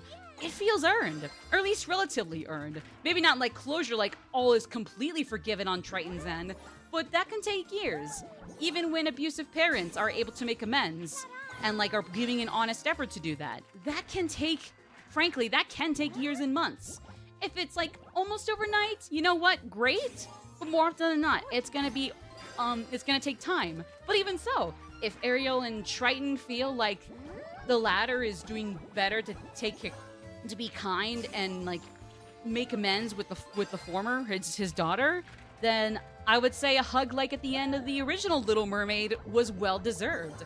Like, it's like, hey, you know what? I love you, Dad. I understand that, you know, there was da-da-da-da-da, but still, I love you, and thank you so much for finally coming around. Obviously, kind of awkward layman's terms I'm using, but still, you get what I mean, right? Because, yeah, no, from what I hear, like, definitely one of the bad spots of the live action was how something like that was not earned. I don't know if they tried to do the same thing in the live action remake. To be honest, I would not be surprised if they tried to do the same thing, and unlike in the original, it didn't feel earned. It felt pretty stupid and rushed. Because, yeah, it's like, just those little tidbits that you saw in the animated movie, where it's like, he's like absolutely violent, basically scared myself and other kids when he was just trashing the fuck out of everything in Ariel's little grotto. Like, and like culminates in like, exploding, like blowing up Prince Eric's statue, and honestly, probably almost severely hurting himself and Ariel and maybe Sebastian and Flounder if they were close enough in the process. Like, it was that bad. But at the end of that, when he made Ariel break down, he genuinely felt awful. Like, sure, he couldn't immediately talk to her, I get it, Whether it was awkward or because like, hey, you know what? You already fucked up. Go back and think about what you did before you do anything else. But like, I still remember how it like was like, it was so confusing to me at the time. How after all of that, after how terrifying he genuinely was, like he genuinely looked like he felt bad. He looked like he finally realized, oh wow, that was crossing a line to say the least, you know. And that was definitely what helped me kind of personally, anyways, kind of wake up to some things in my own life with my own parents and family. But again, getting a little personal, I'd rather not get too deep into that right this second. But yeah, and that was a really powerful moment for me. In the live action remake, because I did catch the scene of it, it's like, nah, he trashes the grotto, and he has zero remorse. He's just like, I said again, don't even think about going to the human world. Like basically doubles down without having any reactions that are like more dynamic and complex. Not forgiving, not making his actions forgivable entirely, but still like enough so that you can at least like understand where he's coming from. As fucked up as he still was, you know? As fucked up as he still was for what he did. How? Oh my god. Okay, what am I doing wrong? What am I doing wrong? Okay, let me watch this YouTube video. Because it's like they were eating the cookies. They literally fucking stopped what they were doing as soon as, like, they got the cookies in their hands. So why did it still count like I screwed it up? What in the hell? Hold on. Okay, so I'm watching this YouTube video on mute. Yeah, no. I don't know. Like, Full Metal, would you happen to know, like, towards the end of the remake, did they really go with it by trying to make him seem, like, slightly redeemed by hugging Ariel? Because, like, I mean, like, I wouldn't be surprised if they tried, but, I mean, I'd say it's another, like, one pro out of many cons if, like, you know, they kind of, like, rolled with how he was before and actually, you know, had to have him do more to make up for what he did. Because, like, obviously there's a lot more interactions between Ariel and Triton in the climax, in everything after the climax, but before the very good end at the end. But, like, even so, like, I would say, like, if you're not going to show even more than just, like, helping out your daughter when shit's hitting the fan for everyone, not just her, like, I don't know, in that case, like, I don't think a hug and the start of reconciliation is really deserved for you, dude. I don't know. Do you remember, or... I don't know, because, like, honestly, if you don't, that's fine, but honestly, it was otherwise so uncreative of a remake. Aside from Ariel and maybe Ursula being pretty decent in this version, like, apparently, like, I hear nothing else that's great about it, so I would personally assume they didn't even try to make the hug at the end worth it, or make sense. Maybe that's a little presumptuous, even for how Disney remakes are Disney remakes, but still. Anyway, so I'm trying to watch the video real fast before we get to this. Just trying to see how this person did the cookies. Oh, that's interesting. Okay, so apparently this person, not for all of the batches, but for like some of them, mainly the solo batches, all they're doing is, like, only making 4. So, like, with the solo ones, instead of turning the batter rainbow, they, like, go until it's gold, so kind of in the middle. But then with the trio spots, then they'll make it, then they'll go all the way until it's rainbow and get a perfect result. So, I'm wondering if, like, that's probably the best option. It's like, with some of these, just kind of speed run how we go about it. Oh, wait, now for the solo bits, they're... Towards the end with the solo batches, then they're going back to getting perfect 8s. And then trio spots, no matter what, I guess it's like just perfect scores with the trios. But then solos, it's like, I guess apparently at the start, you can do them perfectly, but then like more so the trio, or no, at the start, the solo batches are just only mixed until they're gold, so don't get them perfect. Trios, always get them perfect. And then maybe later towards the end, apparently, have them go gold. So, like, yeah. So, like, I guess, like, start out by not getting those solo ones perfect and just rush into the trio ones. And then after a while, sure, I can do the solo ones perfect after a while. But just, like, basically rush through the first solo batches, get gold. Like, don't get a bad score, but just, like, you know, don't do them perfectly and mix them until they're rainbow. Just save that for later. And then the trio spots are perfect no matter what. Okay. All right. All right. I'll hurry. I'll hurry. Okay. Here we go. Okay.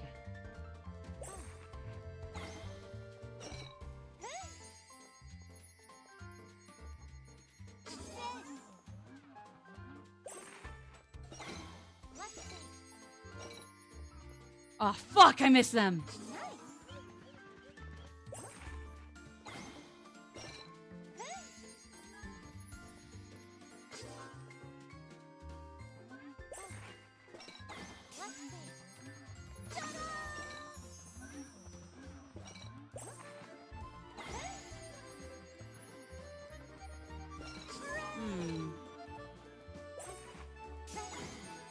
Oh, hold on. I'll read chat in a second, too.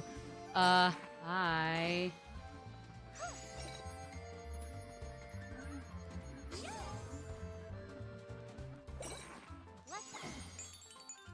No!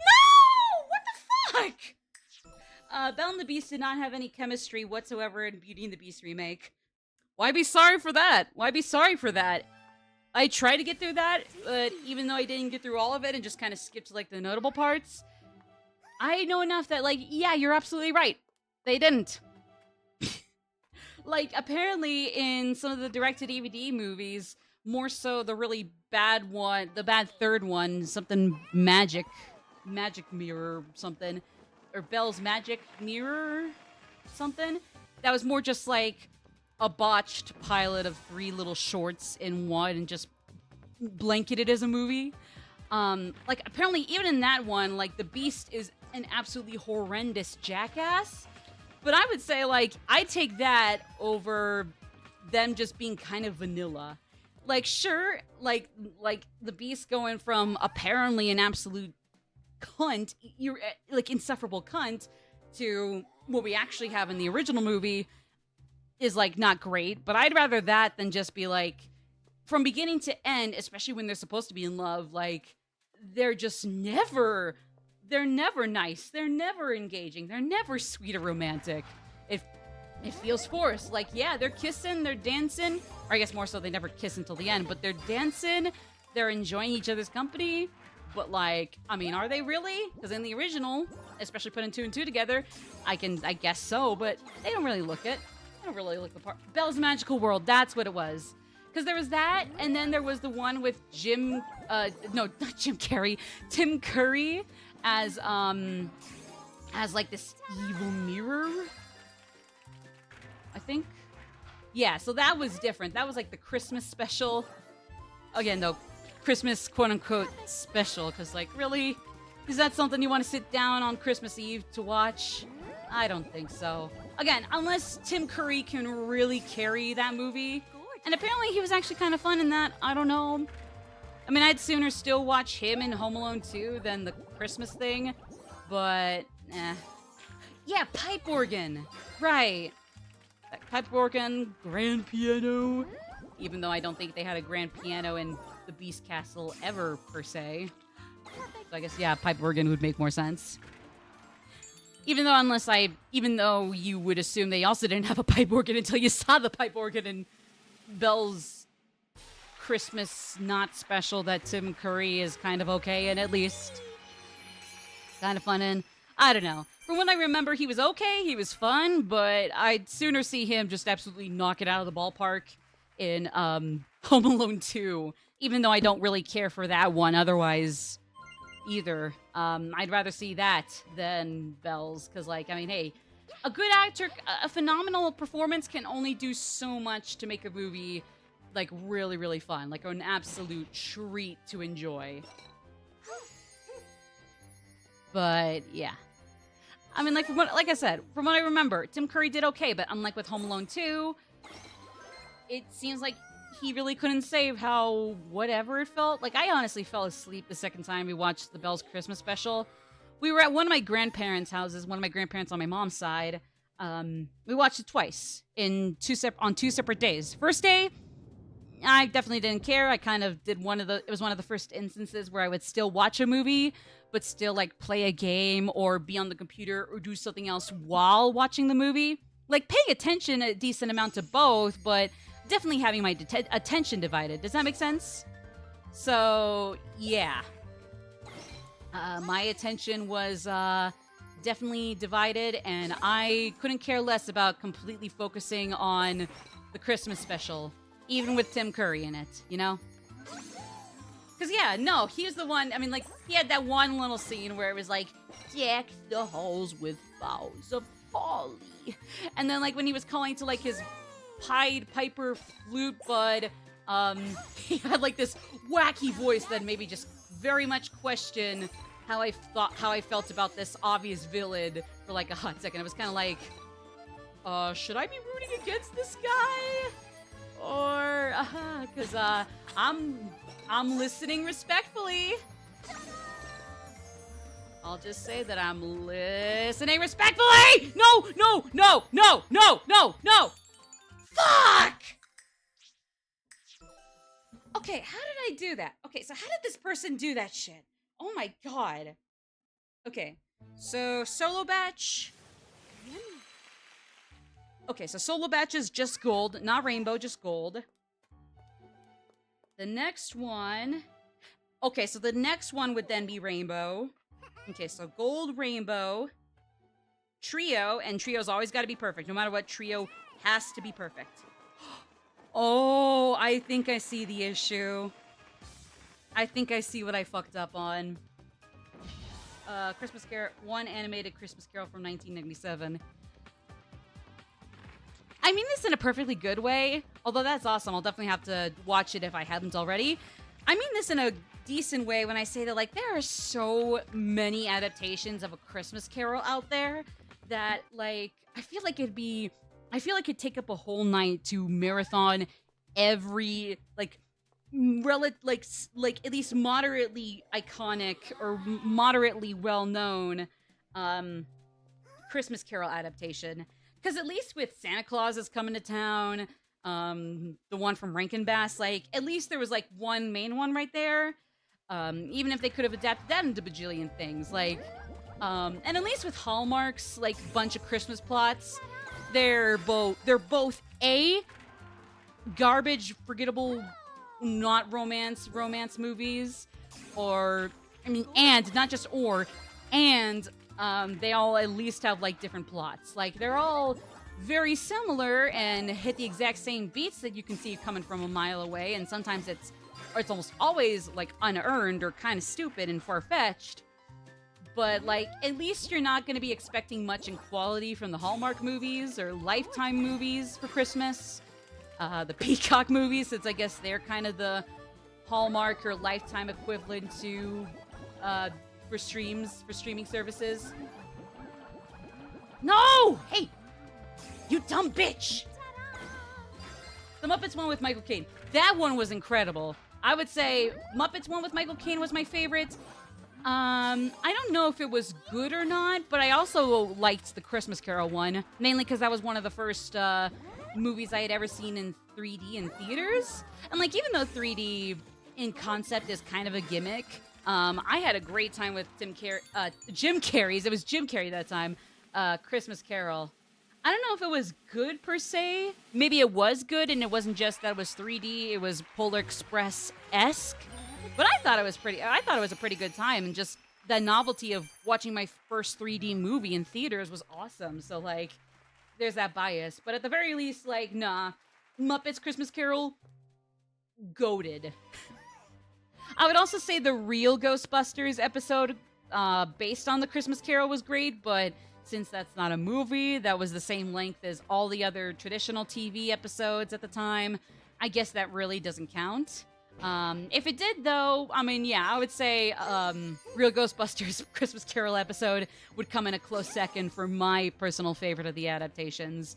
But, like, again, not only is it just a pretty damn cool TV episode that happens to be Christmas themed and kind of a Christmas special in that regard. But yeah. Sorry, I am getting sidetracked. Okay, so...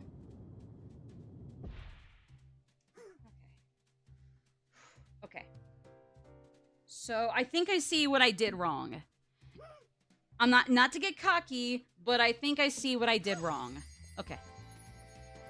Okay, so cookie.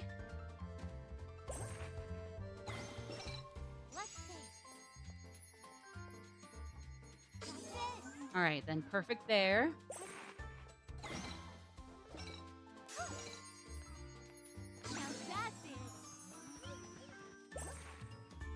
Okay.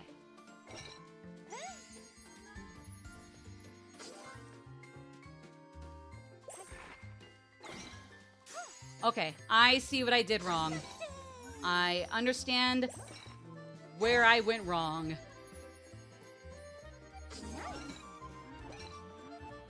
Bam! Problem solved. No! Fuck!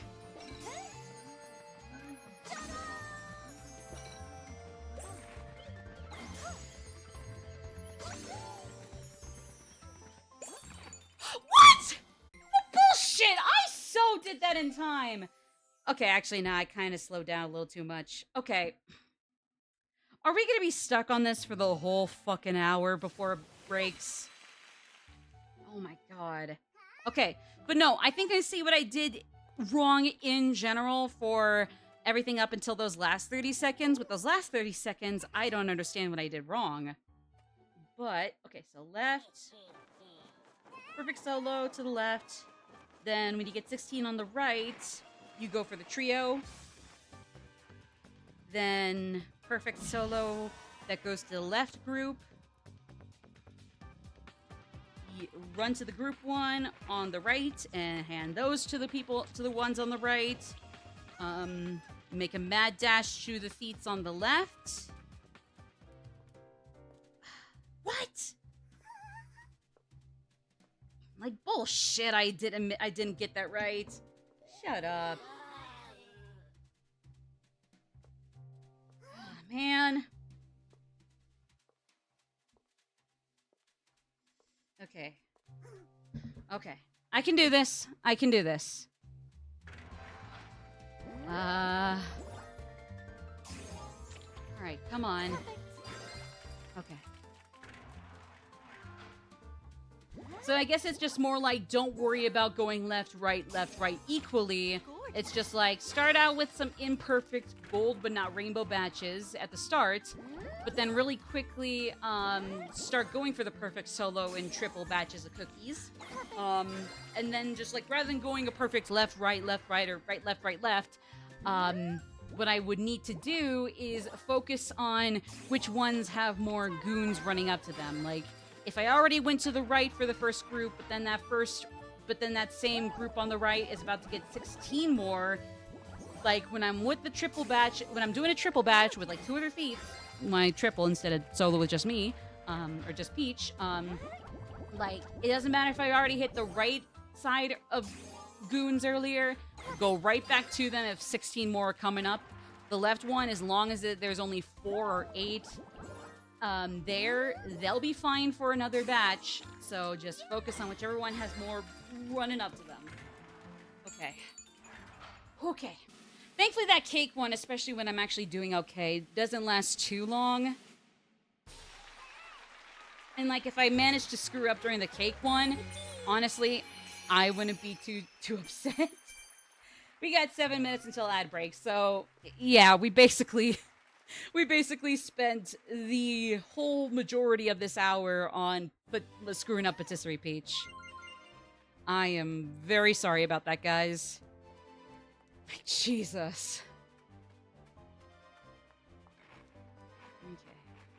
But like I said, we just gotta get this cookie minigame perfect, and then we'll be on the way. And then we took care of the Mighty Peach gem I was missing. Or at least I thought we did. Did we? Because, like, I might have screwed up another time, but then, like, we just restarted that one and got that one done, right? Or did we not? Did I actually just, like, screw it up once during the retry and just went back to patisserie here? Oh, boy. I forgot. Can we skip this? Blah, blah, blah, blah, blah, blah, blah, blah, blah. Hand them any cookies you make. Okay. So just start out with an imperfect batch. Not rainbow. Not bad, but golden. Not rainbow, but gold. But still a success. Hand it to one or the other. I'm pretty sure... Yeah, pretty sure the right one. Okay. We go rainbow. Hand it to the guys on the left. Go trio. Oh, yeah. Perfect for these guys.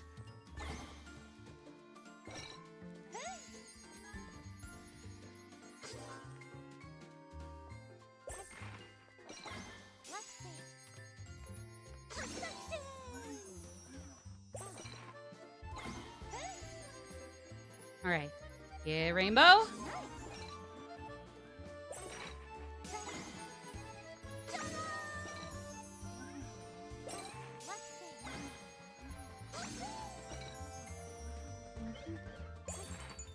Yes! Yes! I did it! I think the handling of the beast showing Belle his library pissed me off the most, and the original's a heartfelt gift to her and his first truly selfless act, whereas in the remake it comes off more like he's showing off after insulting Belle's taste in books. Oh, is it one of... Would it... I mean, that's pretty dumb in itself, but, like, just, like, whether or not this is true, because, I mean, it'd still be dumb either way. Were they trying to, like, have some playful banter, and, like, he shows it off, and, like, and is like, hey, you know what? You're like, show me how much you love books, ma'am. And it's like, oh, shit, you love books more than me. Like, they try to do something like that, but it came off poorly. Or is it just, nah, he was just being a dick, and then it's like, hey, well, you like books? Okay, here you go. Bye. Because, like, yeah, no, it was kind of like, I mean, I always loved that about the original, too. It's like, you know, I mean, it's like, you know, part of them, like, slowly making amends. Slowly, but very surely. And then, what follows up is... Hold on. Whoop! Okay. That's what it was supposed to be, but it fell flat. No, exactly. That's the thing. It's like, just because they might have meant for it to be, like, playful banter, like, I read a lot of books. Oh, really? Well, I mean, awesome. What? Name 10 books, says Belle. I mean, okay, well, here's 10. Why don't you name 20? But then also, while you name me 20 books, let me give you this library. Like, yeah, like, just because that might seem kind of cute, albeit a little cheeky, like, it definitely has to be, like, very organic with how the point of the Beauty and the Beast story, not just how the original did it. I mean, obviously it did it perfectly, but, like, as part of the whole thing for Beauty and the Beast as the story in general, it's like, it's gotta be an organic way to tie back to that in some way. Because, like, if you're just having it, like, slightly different to be a little cheeky, not mean-spirited, sure, but still just, like, you know, trying to be a little coy, I mean, it'll definitely feel more inorganic and just kind of just, like, goofy, you know? And that's at best. At best, it'll feel a little wonky and goofy, regardless of whether or not people can tell, but okay. Well, I guess I might have missed the library part. I'm not gonna lie, after all the bits and pieces I had seen of, like, the beginning, like, trying to be, like, trying to have, like, some extra feminist messages, but just really ham-fisting it. Like, as somebody who is totally all for, like those messages that, like, address things like classism, ageism, feminism, or misogyny, or even misandry, even. Like, as much as I'm all for those, if you ham-fist them in, and, like, people can tell it's a very soulless, like, checklist mark for you, like, it's not gonna do anything. If anything, it'll backfire, because people will be able to tell when representation isn't like isn't there to still be good, but just have some different people behind it. So that way only like the bad faith bigots will be the only ones bitching. Like there's that, or maybe there's representation that's awkward, but at best is still well-meaning. You can still see there's a good intention behind it. And then there's representation that is completely ham-fisted, doesn't even work in any way, is either ham-fisted to an obnoxious degree, or just like, or I guess it can be both. Like, is inorganic, and if anything, is kind of maybe a little deteriorate, or like doesn't really affect, or doesn't really do anything for your story or the people you're trying to represent or make feel empowered by certain scenes or characters, you know? So like they have this whole thing about how women can't read, as if it's supposed to be some incredible, awesome, badass change from an already good movie, but it's like, no, you could argue that was, like, to a small extent, something Belle already proved wrong. That wasn't what made her a compelling female character, female protagonist. Like, they're, like, yeah, she could read, she could do things despite, like, with or without being a woman. Not maybe despite her being a woman, because, like, hey, woman or not, she's awesome, you know? Like, they were able to do that from just what was in the original without having to tack on how women can't make laundry machines because they're women. And it's like, I mean, again, in an original IP, maybe I could see that having a decent intent. But when the original, like, had a very organic way to empower people like Belle, or maybe just who like, are rooting for her in general. Because, I mean, like, with how iconic she is, as well as her whole movie, who wouldn't be? Also, fuck. I'll finish Cowgirl 2 during ads. Sorry. Lol. Okay.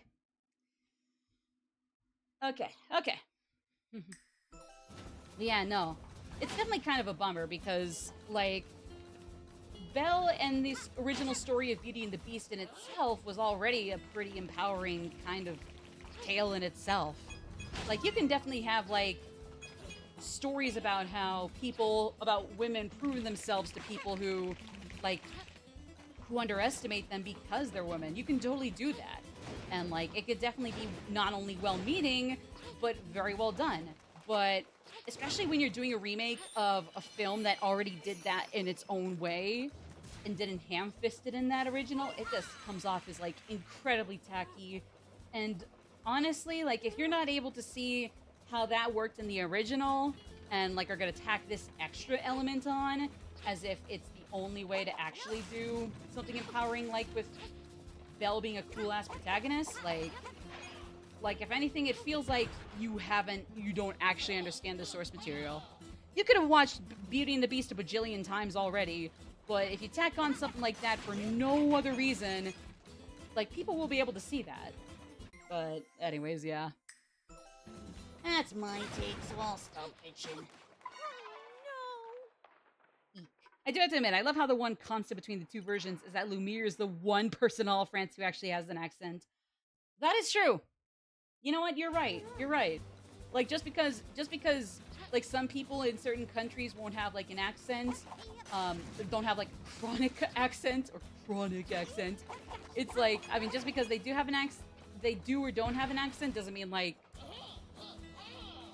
only one person could ever have an accent only in something that's outside of the US or in the US just being shown outside of the country. I don't know how to explain it, but yeah, honestly, that is pretty cute too. I mean, because it's like, obviously not, like, if Belle or the Beast if, like, their actors didn't have great French accents, honestly, I would say fair play to them. But yeah, that is pretty good. I admit that too. That is pretty good. Okay, here we go. Fuck, I missed a Sparkle Gem already. God damn it. Ugh. Alright, so it was after... Okay, so it was before that trio of horses with the Sparkle Gem crate. But then, apparently, after... we first got on the train? after we first got on the train. I'm not sure. In that case. Oh. But yeah, no, I always thought that was pretty funny too. So yeah, sorry. I thought I'd get a little head start on the Peach Showtime cowgirl level just because, like, I'm so sorry that patisserie took up the majority of that last hour. Like, that one sparkle gem was just needed, we needed that much time to get it right. While on the cowgirl level, what's your thoughts on the Toy Story movies? First and second were great. I'm not sure which one I liked more than the other. I know some people who prefer 1 over 2, 2 over 1. Some people who, like, as long as both were good, really don't have much of a preference regardless. Admittedly, I probably stand in that regard. Like, I like 2, I like 1. If I could have a preference, I probably would. But I just found it was, like, good enough. Like, they were both good enough that, like, even if I could prefer one over the other, I wasn't too picky. I don't know. But yeah, I liked 1 and 2. 3 was god tier. Only because, I mean, I would say the third one would have to be my favorite, but, like, that's nothing bad against the first and the second. It's like, you know, three great movies, and it's just like, hey, you can, and so, like, there's nothing hurting the other two if you like one more than the other two. You know what I mean? Okay, sorry, I missed what that prompt was about to be. Yay-haw! Yippee-ki-yay, motherfuckers. Sorry, I guess Full Metal beat me to that before. Ah, hush. But yeah, no, 1 through 3 was great. I have not seen 4, but I've heard middling things on 4. And so, like, from what I know about the story of 4, 5 especially just made me groan. Or the announcement of 5 just made me groan. Again, it's like, if you want to make sequels to your movies, totally understandable. I get that. But especially with how 3 and even 4 ended, and people already thought 4 was unnecessary, it's like, oh. Because it's like, now we're getting a 5th movie, despite how well both of those movies had already finished everything. And now it's how that electronics are so damn bad.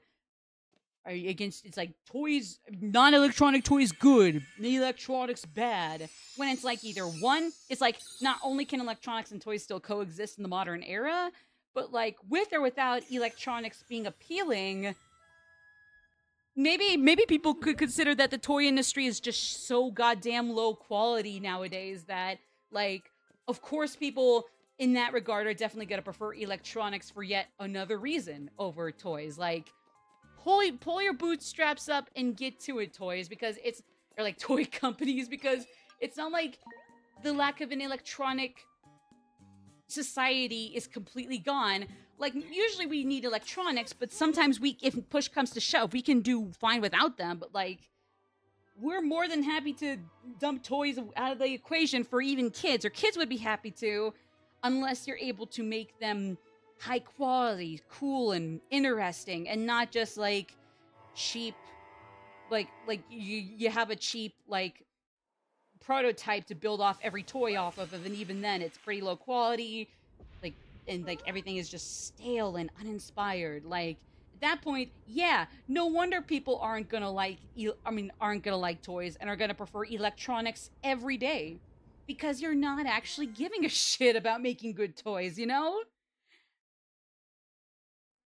I mean, I guess, like, for example, like, for me, um like, let's just say I open up a lemonade stand.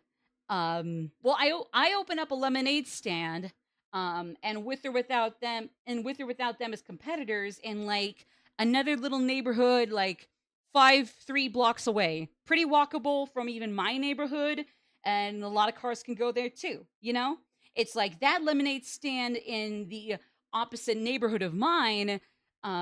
Can have its own little mess ups here and there. It's run by this kid who means well, but is still kind of, clumsy, maybe is a little wonky about prices and whatnot, especially if it's not just quarters or dollars.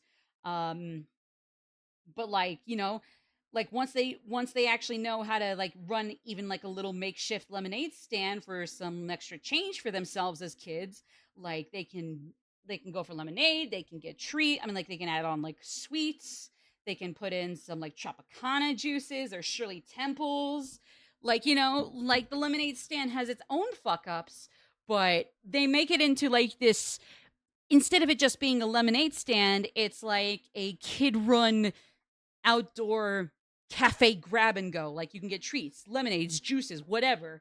Like again, it's still something run by a kid, and sometimes, being a kid and with nobody like taking it seriously as like this big ass business or even like a local business. Like it's just a kid running things about, but for that, it's still pretty decent and on the up and up. Meanwhile, I over here am so jealous of this kid coming in and doing all this, and yet rather than doing something about it, I replace lemonade with either expired lemon lime lemonade or just and admittedly this makes me kind of feel gross. This image makes me feel gross. Or either lemon lime lemon Gatorade that definitely has sat out of the fridge for too long, and or piss. Urine, number one, pee, etc. Admittedly, that image makes me gross, but it's like, yeah, like I have a lemonade stand here. That kid has a lemonade stand there. But whereas they are a little clumsy, especially when they're not even a local business, it's just a kid screwing around one summer, but they actually take it so seriously regardless that they make it into like this cafe treats and sweets grab and go kind of thing for him to make some bucks and maybe have some money for himself on like a rainy day after school when the school year starts for him. Whereas I, noticing him coming around the block and doing his thing, like rather than working with it or just noticing it and just, doing my thing and being cool, they're like, hey, that other neighborhood's got their stand. Nice. Good for them. Like I serve my own neighborhood or anybody who comes into my neighborhood. Again, either unrefrigerated for days Gatorade, lemon lime Gatorade, or urine. Bleh. Again, I'm happy with I vibe with bathroom humor. I'm just not great with it, but so you get what I'm saying? It's like I screw it up I screw up my own end of the lemonade stand one kid show industry so badly that everybody will ignore me and will go and like either just be on their way in my neighborhood, or if they want to go entertain a lemonade stand from some kids, go to that kid's lemonade stand in that neighborhood. And so by that point, if I'm gonna throw a hissy fit that that's Luke over at Waverly Place, not the New York one with the subway station for Disney Channel, but like Waverly Place is stealing my business. Like at this point, when I'm either intentionally or just like whether intentionally or not, or just being neglectful in general, like I fucked up my own business. I'm not selling these people lemonade, whether just due to neglect or as a purposeful like middle finger to people for entertaining this other kid and not letting me have a monopoly on my, hometown lemonade stand, like of course they're gonna ignore me. Of course they're gonna prefer Luke on Waverly Place actually selling lemonade and maybe getting a little more creative and making it a grab and go cafe thing for the neighborhood, Like of course they're going to go to him, or like if they're just in my neighborhood and don't know about him, they're just going to ignore me. Maybe I'll get called off and like kicked off the wherever I hosted my stand because I would think bad Gatorade and piss is going to get me in trouble with the law at some point.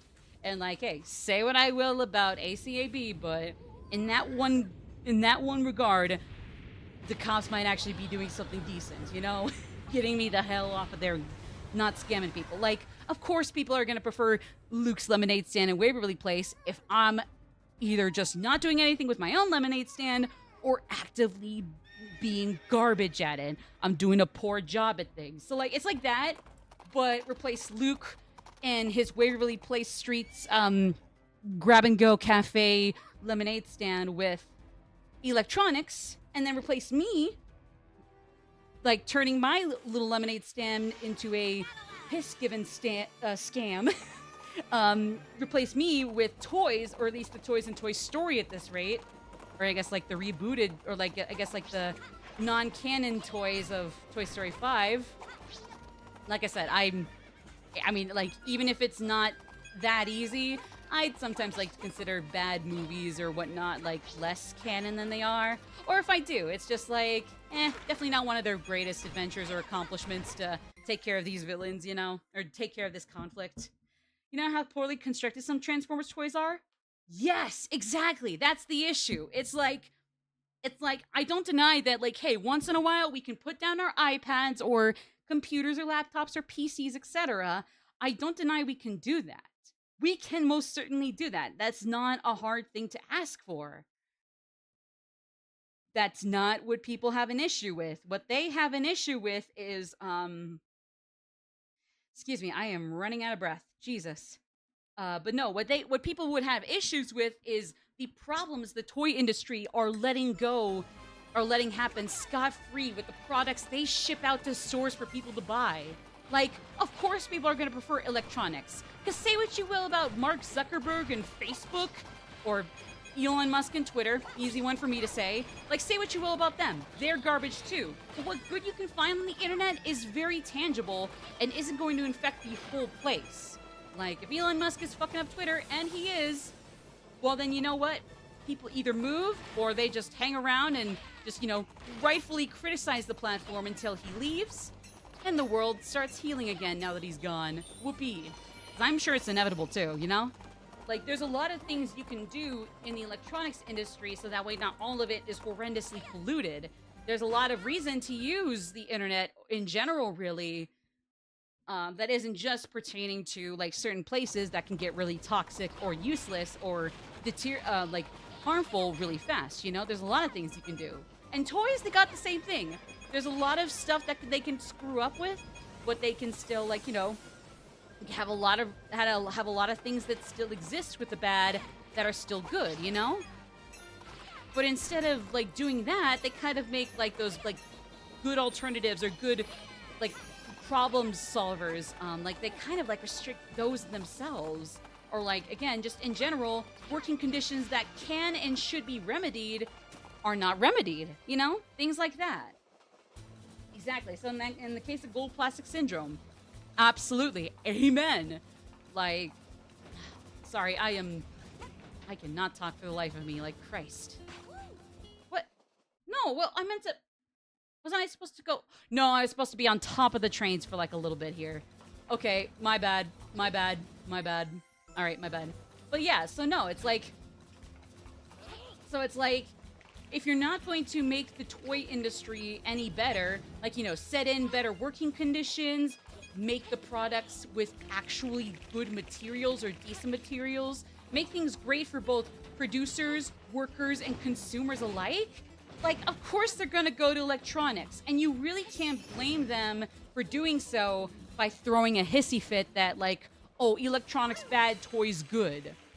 And so, like I said, with my weird-ass tangent about the allegory with me and my lemonade stand and Liam and his lemonade stand in an opposite neighborhood about 3 to 5 blocks from mine, Liam and I were both just kids, hypothetically, or an older adult, or younger adult, just doing some funny shit this summer to kind of make a quick buck. But still, it's nice for people coming back from work or whatever to stop for a hot second and get themselves some little drink for $1 or a quarter, U.S. quarter for those outside of the U.S. 25 cents at $1, basically. But anyways, so yeah, but even so, there'll definitely be a difference if Luke not only sells lemonade, but also adds in some sweet treats he bakes every morning before a lemonade stand session. If he adds in some extra, a small little pool table and pool chair for a group or a few customers to maybe sit down for a second if they wanted to. Not a whole lot. And hey, at the end of the day, it's not a local business Liam's running. He's still just a kid just trying to make a small little buck. And it's not like the lemonade people can buy with a quarter dollar is that much. But hey, it's still only a quarter or $1 each. And I mean, hey, it's still tasty. It's still lemonade.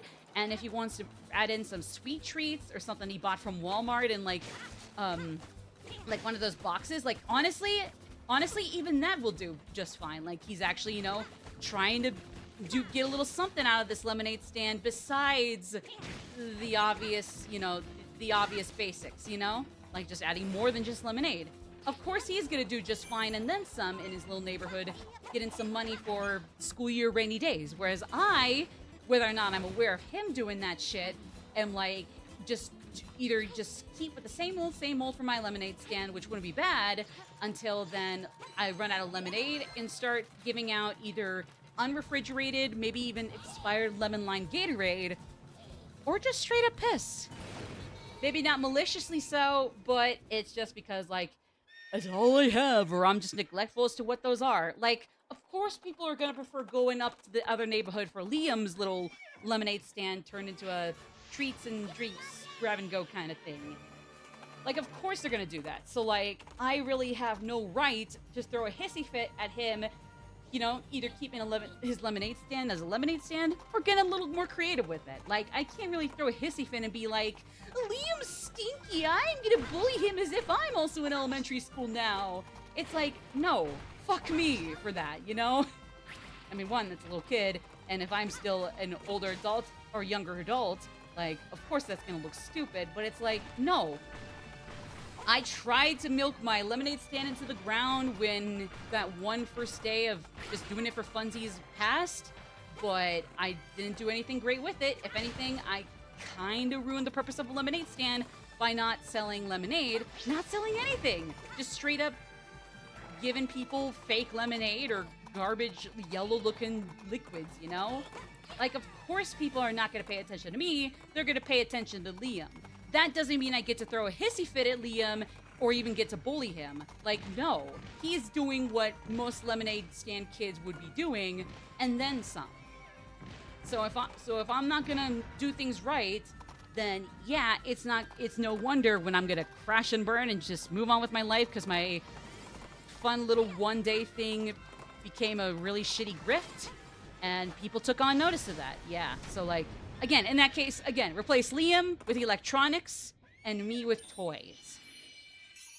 Like, yeah, electronics have their cons, but like they're able to provide, like, the internet or like the app store can still provide good alternatives, but still let you be able to disconnect from whatever they're doing, you know? Because like in our case, it's like it's just stupid lemonade stands from kids, you know? So it's like when toys can also be staples of a family home or a kid's life. But if you're not going to actually care for the workers, producers, and consumers, when you're going to prefer quantity over quality, and the quality is so bad that the quantity doesn't even matter, like, you really can't scream at electronics being bad. Because, like, of course, at worst, they're better than your garbage ass wannabe Transformers toys that, like, just no. Like, of course people are going to prefer electronics over toys at that point. You can't just yell at them and expect people to turn over a new leaf and see you as this unappreciated, like, fallen star of children's life and recreation and imagination being endless. Like, yeah. No, you just look fucking pathetic. So, like, of course the whole toy industry is gonna crash and burn at the rate you're going, because you're not even giving a damn about what you're putting out for kids, you know? Like, of course they're gonna be turned away from that, you know? So yeah, nah. That's my way to make that's my fun way of having gripes with Toy Story 5. And mind you, I don't, like I said, that's the whole point, is I don't just say that because it's the electronics being bad, new bad, old good. I mean, like, obviously that is a pretty stupid and over generic ideology in itself. Because, like, at best, you can easily have both toys and electronics. And at worst, if toys aren't going to, you know, actually be high quality like they were before, then of course everybody's going to prefer electronics and let the toy industry crash for just being garbage nowadays. Like, why should you expect something different? Like, you can't throw a pity party and expect people to turn over a new leaf when you got nothing else to back up your little pity party. Disney. Disney, Pixar. But yeah, nah. I tried to make that a little bit of a goofy way to make a tangent, but still, I'm sorry that was a little drawn out. Mermaid, bitches. Since we were on the Little Mermaid earlier. This one's a fun one too, though.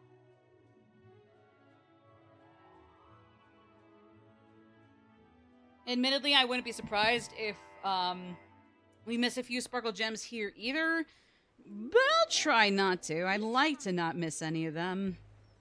Please. This play is everything mermaids. Oh, there's a concert. Showdown. Sorry. Okay, so let's see. So we're back to 10 sparkle gems and a bow for Peach.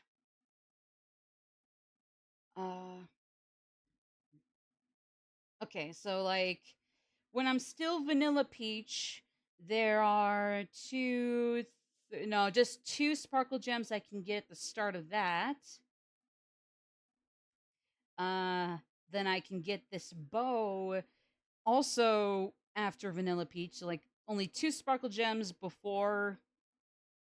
I can only get 2 sparkle gems in my vanilla gown here, and then everything else would be yeah. Basically everything else would be done while I am transformed. Okay. I know it must be done, my good comrades. Okay, here we go.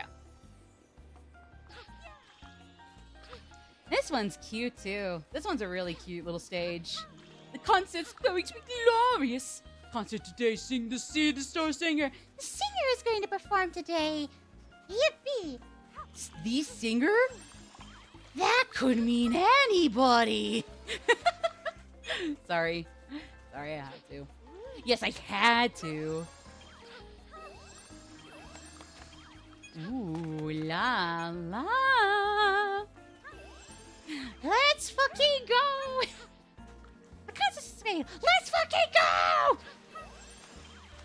Is it Billie Eilish? I bet it's Billie Eilish. Whoa! Sorry. Okay. So that's one of the 2 vanilla Peach gems I can get here. Slow and weak. Yeah, it's a turtle. Why do you bully a turtle over something that it's not even like they can or can't control the turtle, but because turtles are just slow, whether they like it or not? Why bully them for something that's not even inherently bad, just, it's just not fast. Boo-hoo. Oh wait, they're the grapes. They just suck. But I like purple grapes. I like theets. Actually, I'm pretty sure the theets are also grapes. I think technically all of these are grapes. It's not only like purple grapes are inherently bad, it's just the sour punch is made of purple grapes, because Madam Grape is purple. It's just that they're sour is the issue. They suck. They taste disgusting.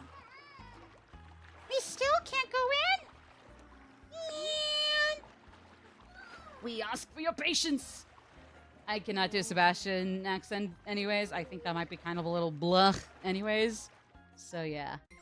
Actually, I think I missed the only other sparkle gem I needed. So please give me a hot second. I'm sorry. I gotta go back and real quick restart it since we are at the beginning of the level anyways. Okay. Like I said, we're at the beginning of the level anyways, so not even this should be long at all. It'll be just a hot second. And then also, once we are done with this 4th level, before doing the 3rd floor boss, we could probably go save the Cowgirl and Patisserie Theets, or Sparklas. The Sparklas are the best, are the grand dames of each play, or the actors, I guess, so to speak.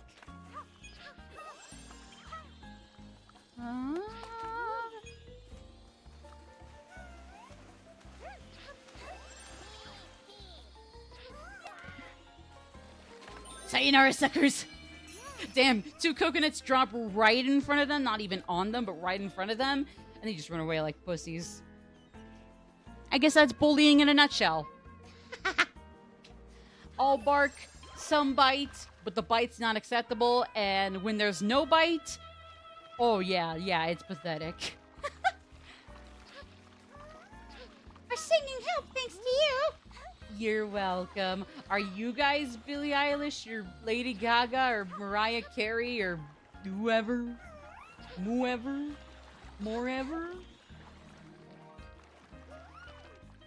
Okay, so here we go. Here's what I'm supposed to do. I think.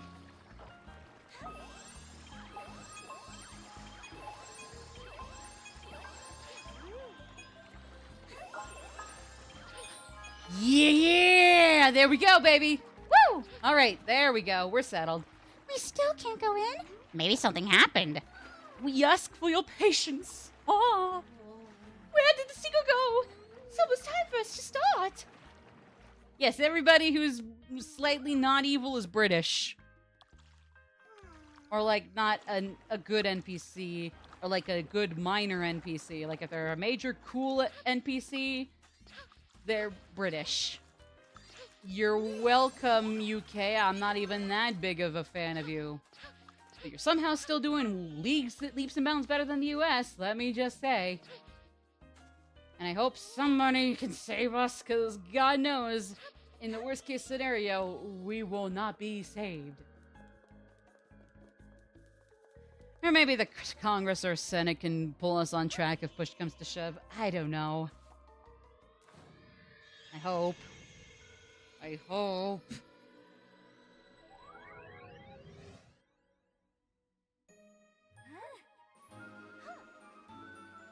Yeah, boy!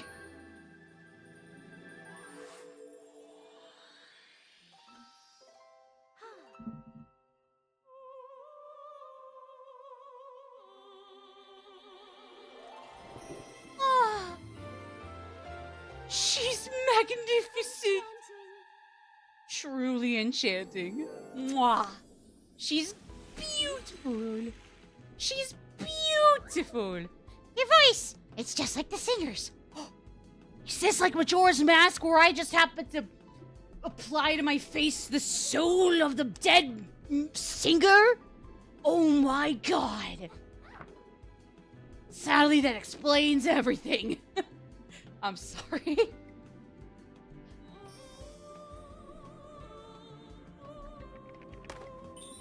I love how, like, her voice really is, like, the very cliche opera singers. Like, still really good. It's just really cute how it's also, like, the very typical, like, soprano. Oh! I love it, though. It's cute. Hello. Thank you all for your patience. The band is here now and ready to begin.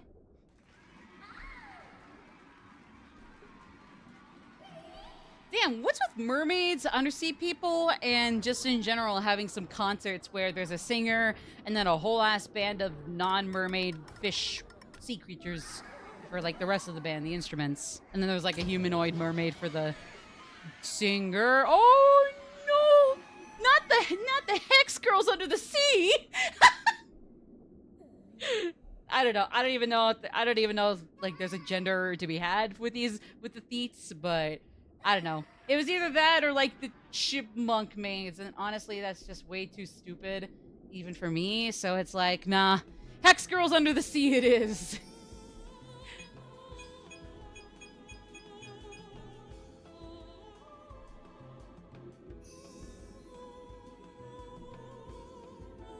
Okay. Let me get over here. Oh. Oh, here we go.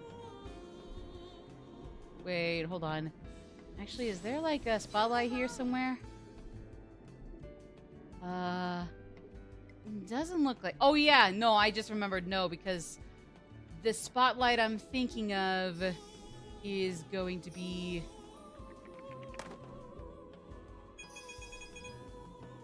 But no, but the spotlight that I am thinking of is going to be, if I can find the frickin'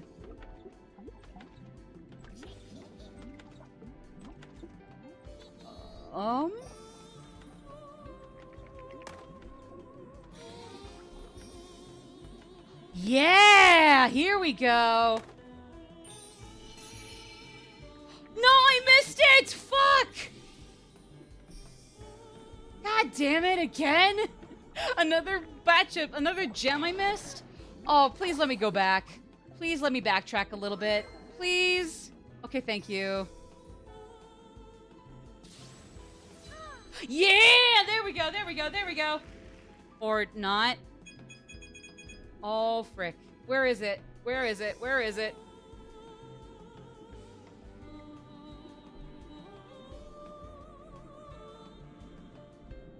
Oh, duh. Okay, my bad, my bad. Alright. Hey, we found Thorndusk Luna. We found Luna of the Hex Girls underwater. Whoopee! Alright. Yeah, it was Luna. Now to get Dusk and Thorn, baby. Woo! God, the Hex Girls are doing just fine as people who can only move and breathe under the sea, and people who can breathe above sea but not move. Damn. So much for being a part of our world. Because they originally started like that, sure, but definitely aren't part of our world anymore, those Hex Girls under the sea. Let's go get Thorn and Dusk. Or Dusk and Thorn, since I guess Thorn's the leader. Let's follow her, says Fred. The oh so lovable but blatantly pathetic simp. I mean, I don't know. I can't help but feel a little sorry for Daphne because it's like, hey, it's not like the both of them are people with their own lives that just happen to be constantly romantically implied together. But still, like, Christ! They both fall in love with other hot guys and or hot girls so much. It's like, Jesus.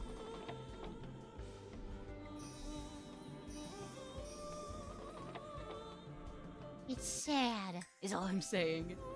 Like, damn, Fred, Daphne, pull yourselves together. No, yeah, there you go. No! Okay, here we go. God, was that so hard? No.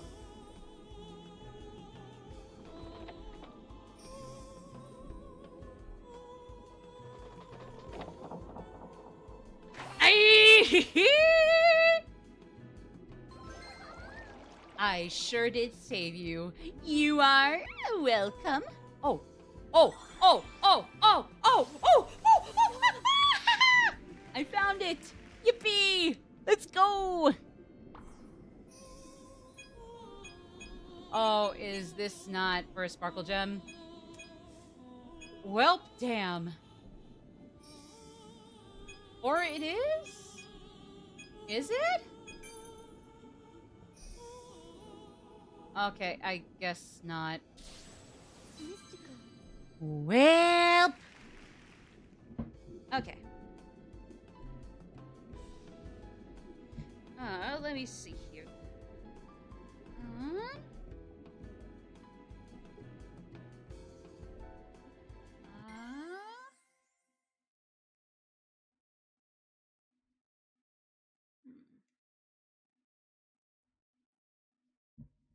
Okay, here we go. Okay, I know what to do now. And then, yeah, we got the bows, so we really just got only these other three remaining sparkle gems. So, like, considering that I only had to restart from the very beginning, only because, like, there was one other thing I was missing at the beginning, and it was not like I was restarting the whole level after beating it all once. Like, this could be the first level in, like, a good while, if not ever, for the game on stream, where I beat the whole thing in one go and get all collectibles in one fell swoop. Maybe? Because that first restart from the beginning to back to the very, very beginning doesn't count. It doesn't count. It wasn't like I went through the whole thing in one fell swoop.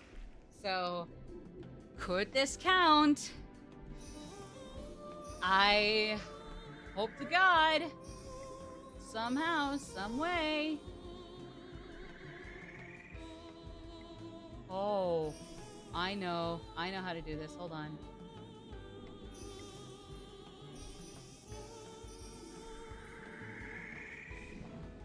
Yeah!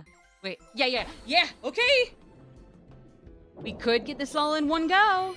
First level we got everything in a single go for. Let's get back to the venue. Concert time, baby! Now this is where it really goes and gets to become a rhythm game.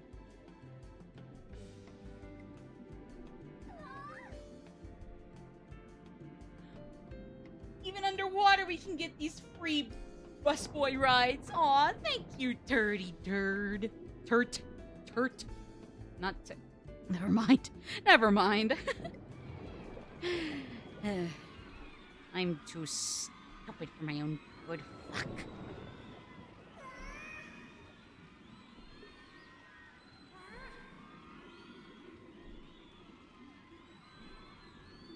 Oh boy.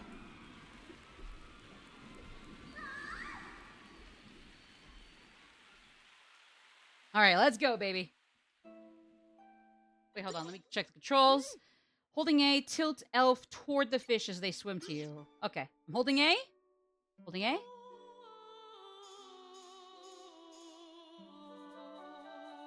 Okay, good. So far, so good. I mean, this is a pretty easy rhythm game, but you know what? I'm not complaining. Especially if it means I get all collectibles in one go in a level. That was close, but still made it.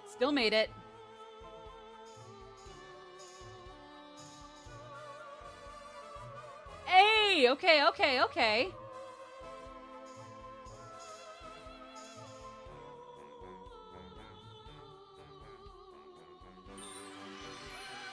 Woo! First level where I get everything in one go, baby! Fuck yeah! Let's go!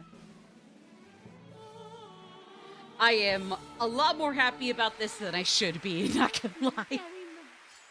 But oh boy, that just made my day, baby. Let me tell ya. Whew! Finally. Fucking A, boys. Woo! All right, let's see.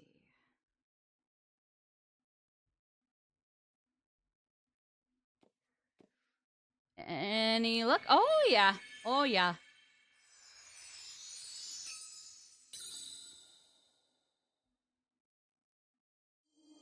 And yep, there we go. Another mirror. Ooh, a little choppy for some reason with these cutscenes, even though a lot of the other high definition cutscenes are just fine. Not sure why that one is weirdly kind of choppy. Unless that's supposed to be an artistic direction, but I cannot tell. I can't tell that. Let's slide down the stairs. Wait. Whee!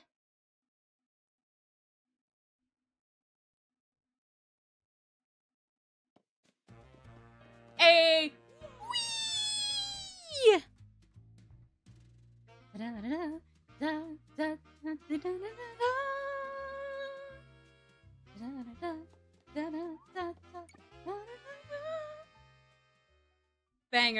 Banger soundtrack. Small, short, but banger.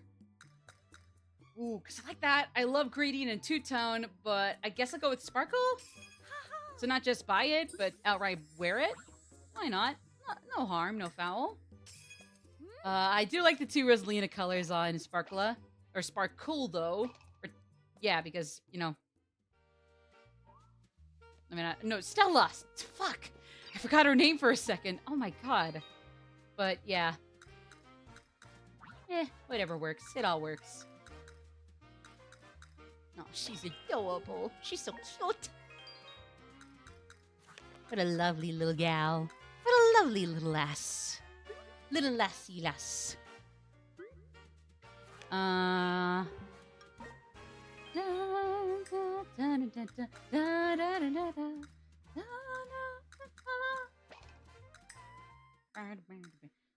love the big band jazz just going ham for Peach Showtime.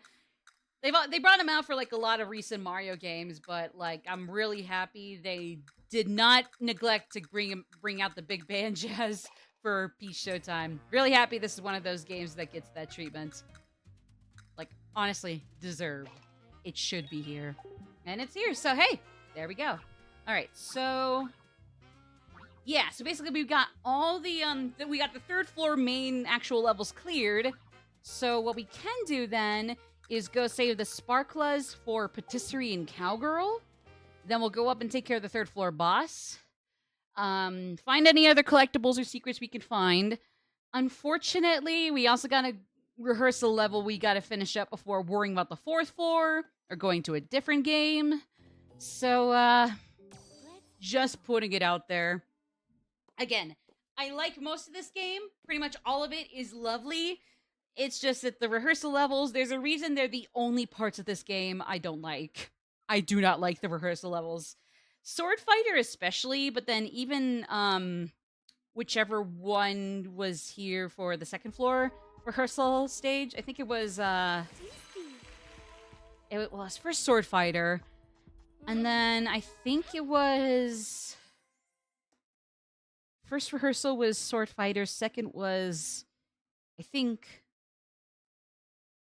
Cowgirl? Or no, it was Thief, right. Especially Sword Fighter, but even Thief were okay, even though Thief was kind of a jerk. They weren't bad, but they are still my least favorites of each of the whole game. And there's still 3 more rehearsal levels to get through, so yeah. They are turning out the way we want. Yeah, okay. Bring in the batch. Yesy. Wee. Go. Hey, bon appetit.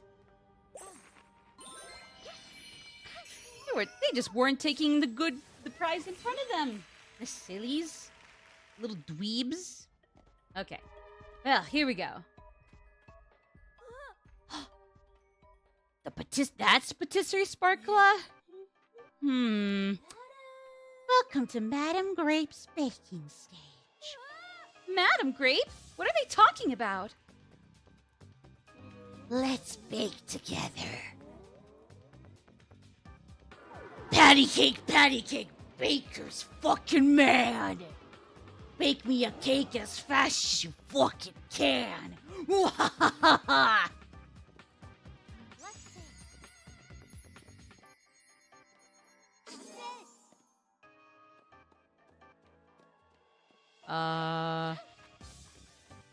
Who do I take these to? Oh yeah, there you go. You're welcome, silly Billy. You're welcome, you silly goose. Okay. I've been waiting for you. Oh, there you are. It's time to get baking. Okay, let's go. Your goal is a triple layered character cake. Whoever finishes their cake first is the winner. Character cake? I forget. Character? Is it like a Theed or a Sparkla? Peach? Not sure what... I'm not sure. Define character cake. Again, is it Theed, Sparkla, Stella, Peach, me? You're gonna need to be a little specific here, Miss... Monsieur, Mademoiselle Sparkla. Hi, puppy! Oh my god, he's just sneaking around over here. I just realized that. Hey there, Poochie. Poochie. Oh, this cake is looking adorable. Ah. Oh, Jesus Christ. Whoa, Jesus.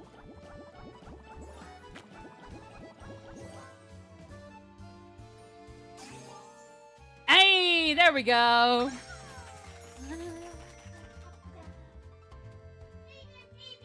Hello there, baby puppy. I'll decorate faster than ever before. Okay, so it is a Theed. Okay. Wee. Okay, oh. Hey! I did it! Look, Poochie, I did it! Yippee! Yippoo! Whoopoo, baby! Good boy. The dog's here, by the way. He's so sweet. The winner of this triple-tiered cake battle is... It's impossible that they wouldn't have said me.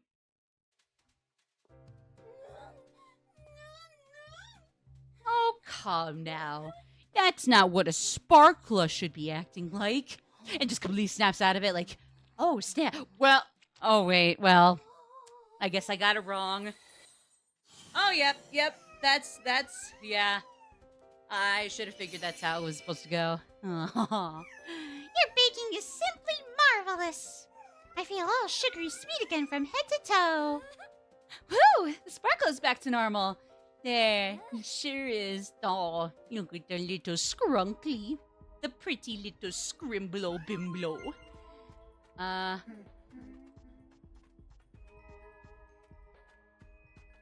Wait, oh, do we go in here? Where are we supposed to go?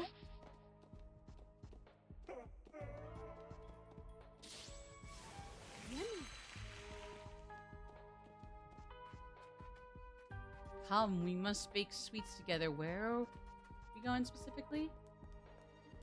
Ah, I get it. Oh, Butchie, good boy. Oh, he's so cute. He's just chilling. Cash is just chilling down here. Welcome to my high-octane baking arena.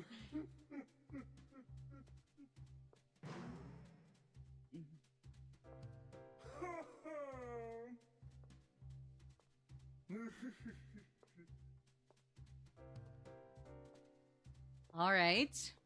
Guess we've got no choice. Aw, you say that like this is impossible. Only improbable.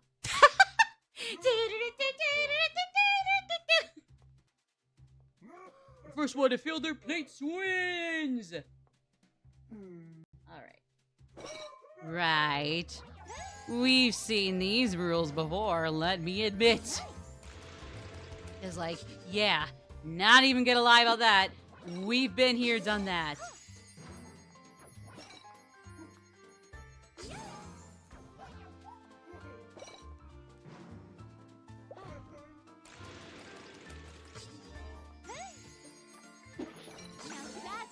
Yeah, baby!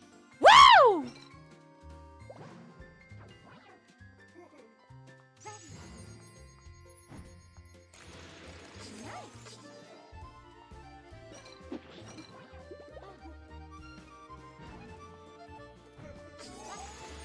All right, come on, come on, come on, come on.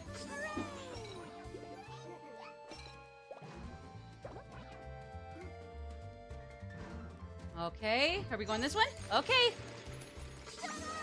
Yeah, boy! Woo! Let's fucking go! All right. Let's go, baby! Yeah! Well, all this effort for naught. Sucks to be you, Baruka Salt. Or no, what was the name of the one who, like, chewed gum and then turned into a blueberry from it? Baruka Salt was the really bratty one with, like, the machines that drop you down and or squirrels. Depending on the version. Depending on whether it's the book or one or the other movies. Only one thing to do, you say. Why not try some of our amazing cookies? Yes, mammy, you got the right idea. Wait, oh, yeah. So just one more for the road, baby.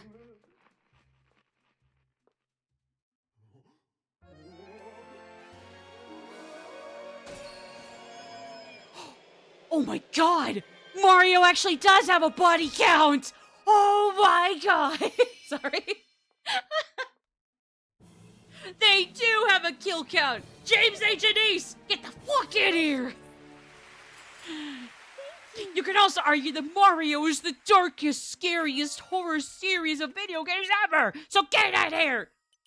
We just kidnapped James A. Janice to make Mario seem dark when, like, even he knows it isn't, and it's like just a very goofy April Fool's episode of the kill count or dead meat in general.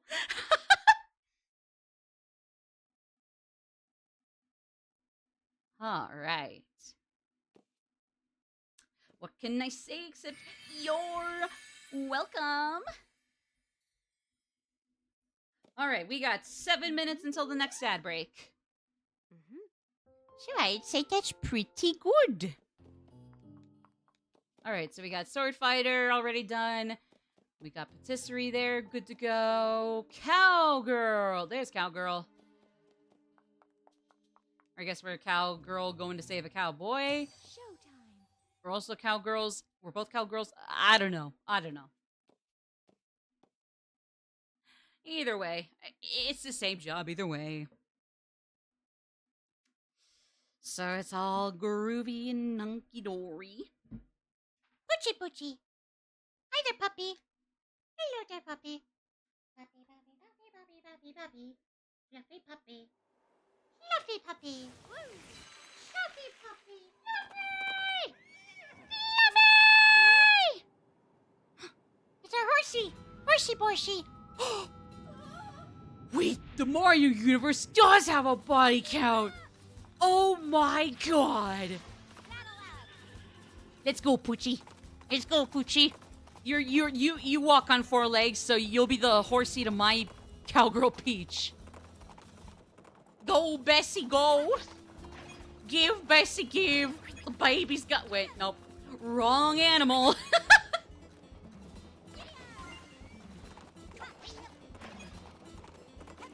Oh, hey. Okay. Oh.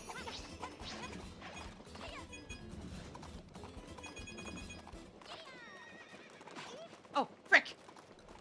It's okay. We're still good. Still good. Oh, crud.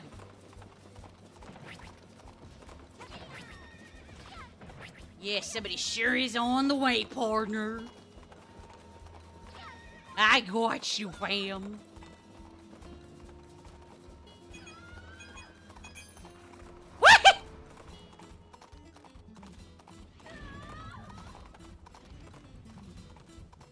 And huzzah!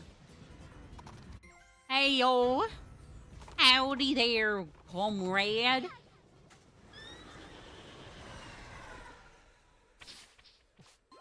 Yeah! I thought you were done for too. All right. Yeah, let's jam. Let's vibe. A glass of milk. Oh, sweet calcium. Oh, you silly cow. You bought all the... No, I'm sorry.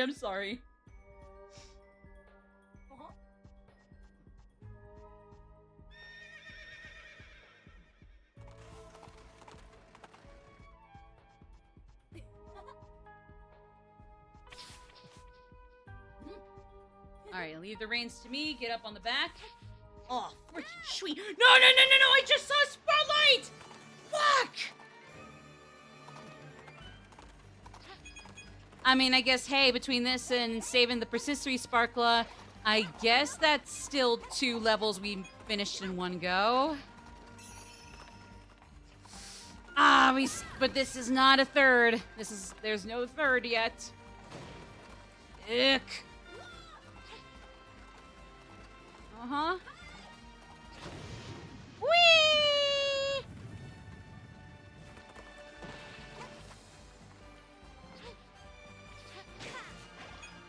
Yeah, boy! Oh, I see the issue. I got you, Mr. Monjourgers, Mr. Monjourgers. Oh, frick. Ow.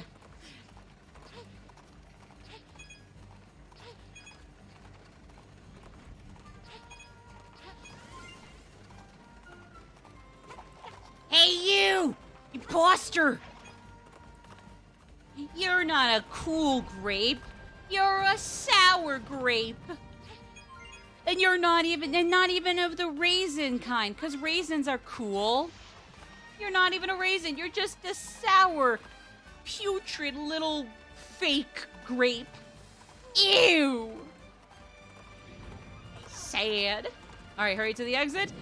Roger Dodger. And hey, we got about 2.5 minutes until the ad. Or 2 minutes, but still, yippee. We made some good time.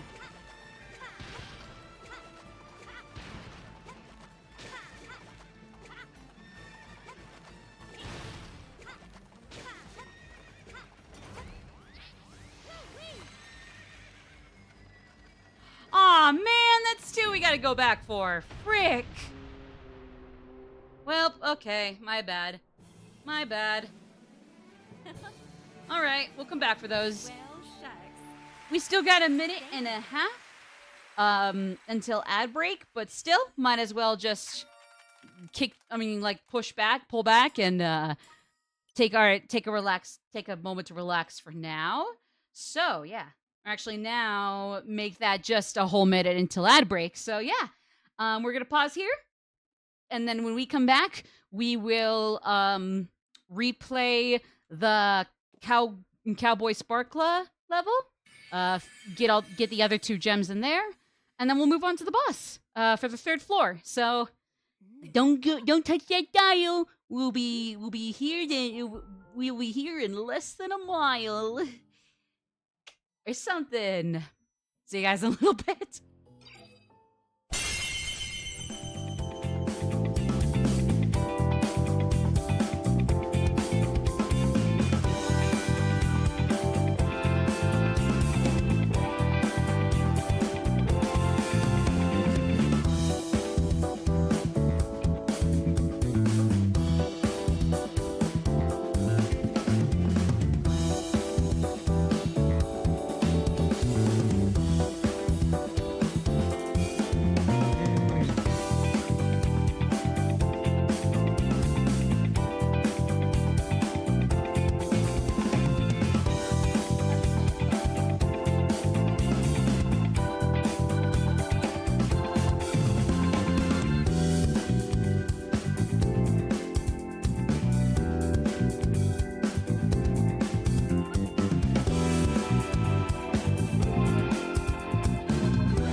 Hello!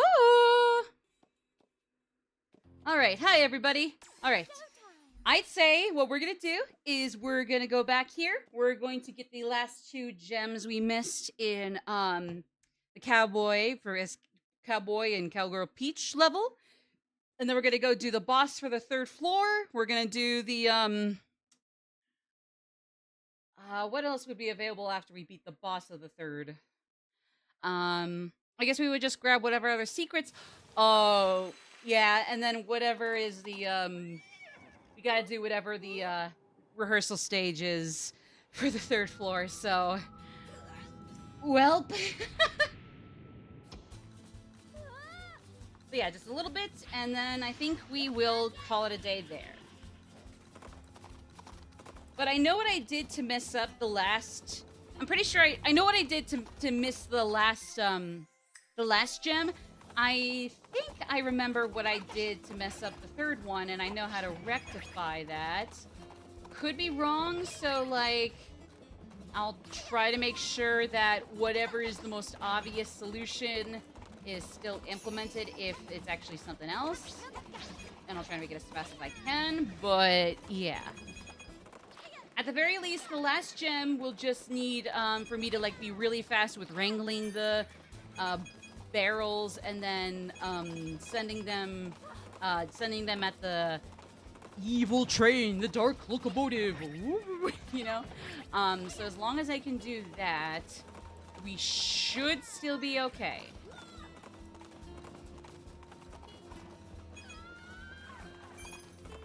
Ah!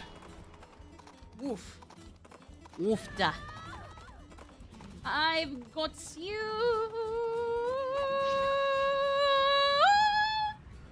Look! He's alive! Damn! Sayonara, suckers. Okay. So yeah, the 3rd one should be coming up here shortly.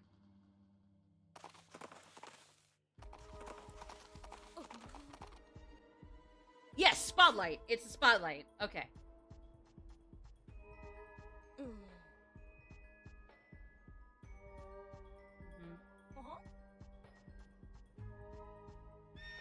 She's got a brain of her own. She's also beauty and brawn. And also brain. I'm beauty, brawn, and also brain. She's also beauty, brawn, and also brain. You didn't think cowgirls and cowboys and cow people needed to use their brains?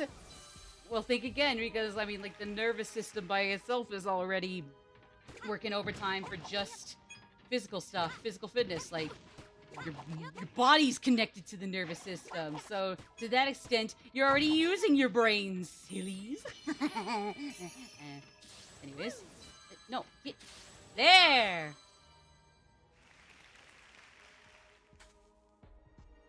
Okay. Leave the reins to you. Get up on the back. Okay. I mean, I guess this is close enough to a fun carriage ride.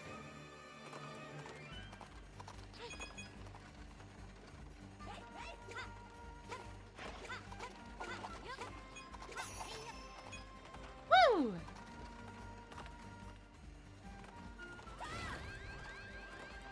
Ooh. Okay, yeah, so basically when it gets to the last leg of the whole stage, all I have to do is just make sure I lasso barrels and throw them at the train before they bust up the carriages. Busting up carriages makes me feel good. Feel good.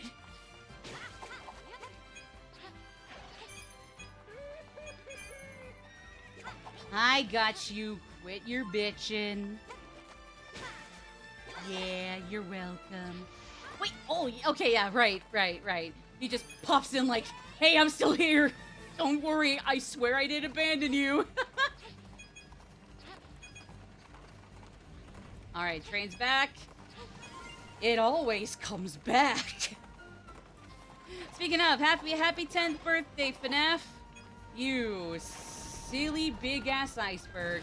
You silly baby iceberg. Shay Wiz.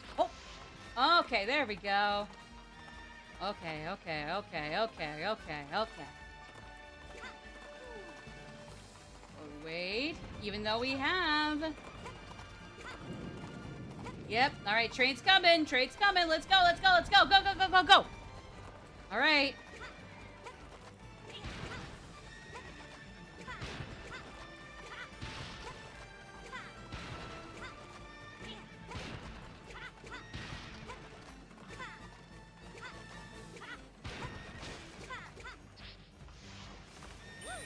Woo!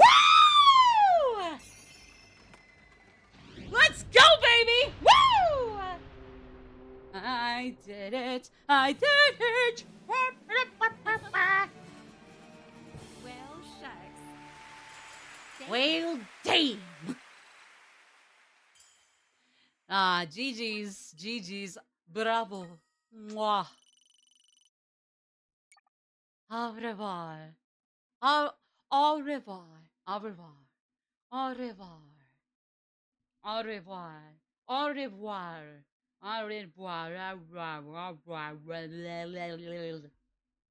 I need to work on my dialects. All right, but hey, we did it. Ooh. Aw, there we are. We look adorable. Oh my goodness. Oh my goodness. It's so cute. All right.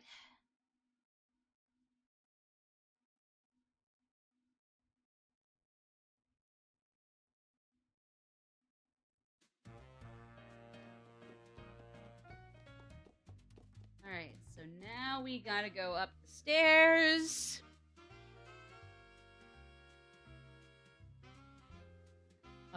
Times 2.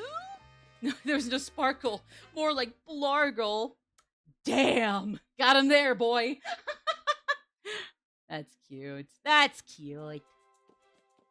Okay, so there. So we've basically gotten everything in the basement floor, in the basement rooms we can access for now, which are just those 3. We got everything in first, second, obviously. Third is ready to go. All that's left is the boss for third floor. Let's rock. All right. Some of the sparkle gems you collected. Wow. Even here, I would only need 20 to get to the boss. I mean, even if I have to just in general play all of these, still, like, that's not a crazy amount to have to worry about every boss door. Like, really, it's just playing through all of them once, but even if you don't get enough sparkle gems from just the floors, I mean, you just get, you likely have enough sparkle gems in general, so, like, yeah. That's not much at all, sparkle gem-wise.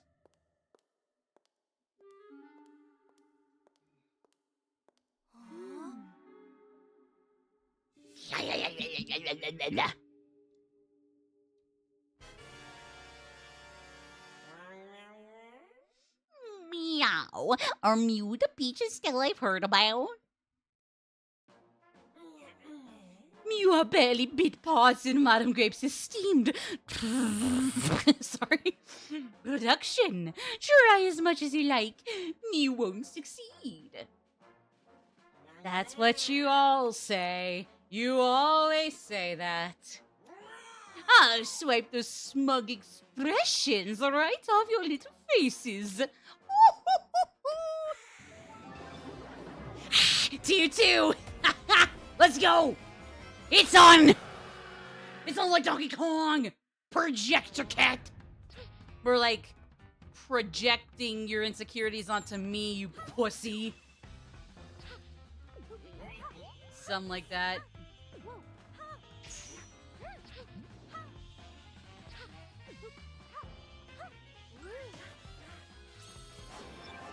Huh?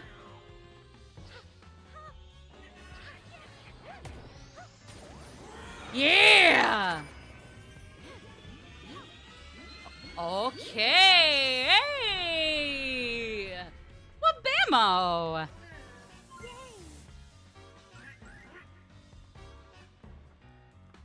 Hi. The musk! The musk!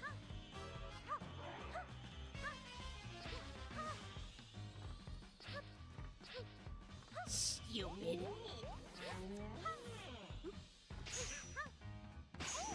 Ah! Ah! Well, that's one hit. It's fine. It's not like I gotta do the boss challenges. It's fine if I get hit this time. But I better get to be allowed to clean up my act with the actual boss rush. Rushes at the end of the game post-story.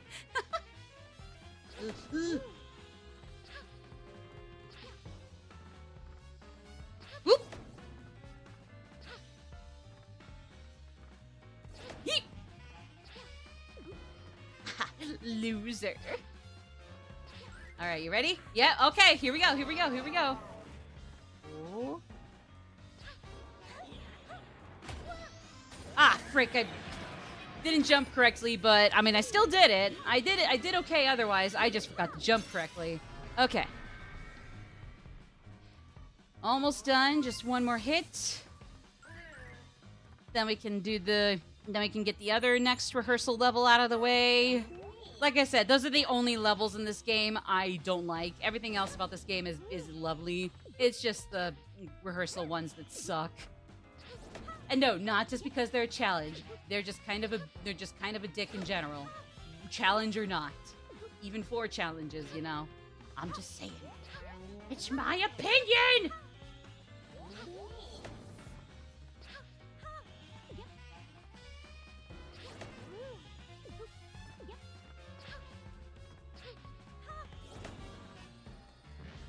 What? You dick! That's not fair!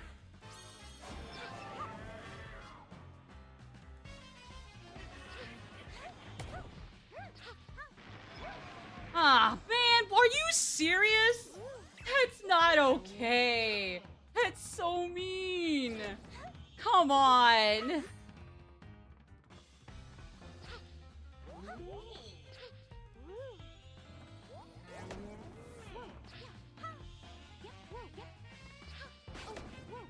Ah, frick.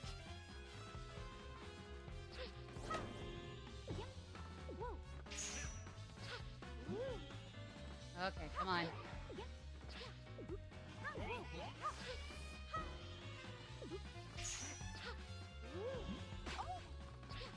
Come on, come on, hurry, hurry! Ah! Man, come on! What? I only had 10 coins? Or is that just from this? Is that just from this boss?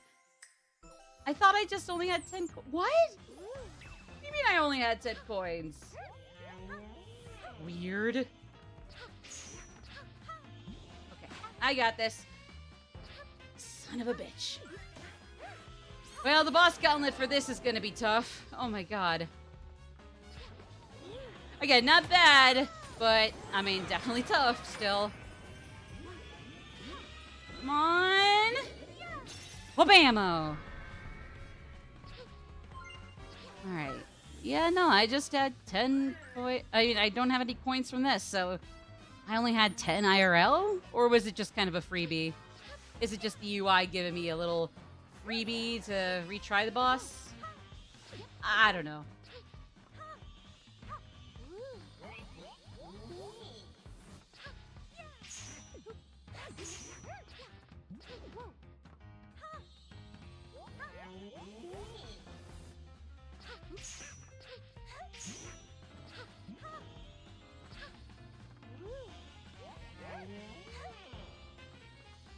Come here, come here.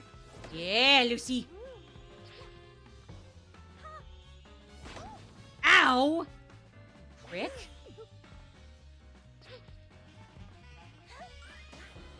All right, here we go, here we go, here we go, here we go. Okay, come on, here we go.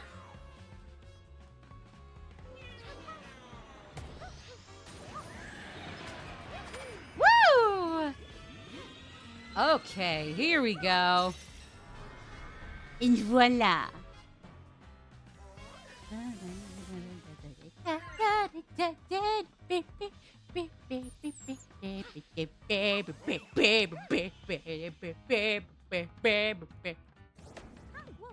on. Yeah, there you go. Get out of here. Shoo. Now I know how to get him off my ass early. You cheap bitch! Man, come on. Miska Booska Mouse. Oh, come on. I gotta deal with this bit before I even get a new mouse to actually hit him with. Come on. That's cheap. Aw, man. All right, there we go. Okay, there we go.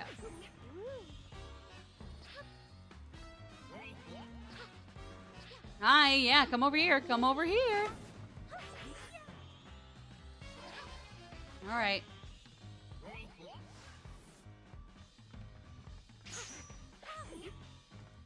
Okay, there we go.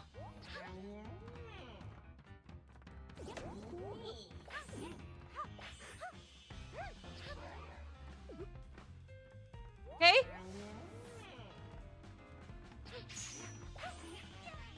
Yeah! Ah! Oh. Oh, oh, oh, oh.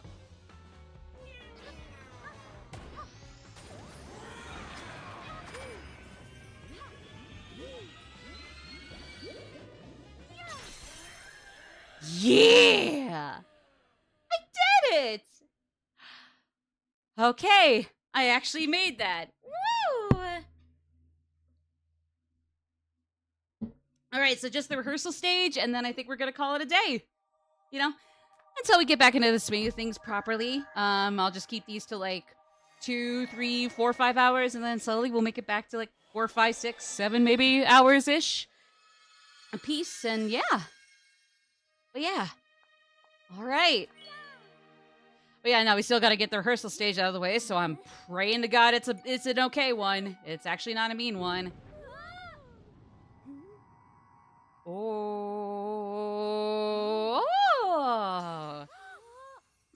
Elevator time, baby!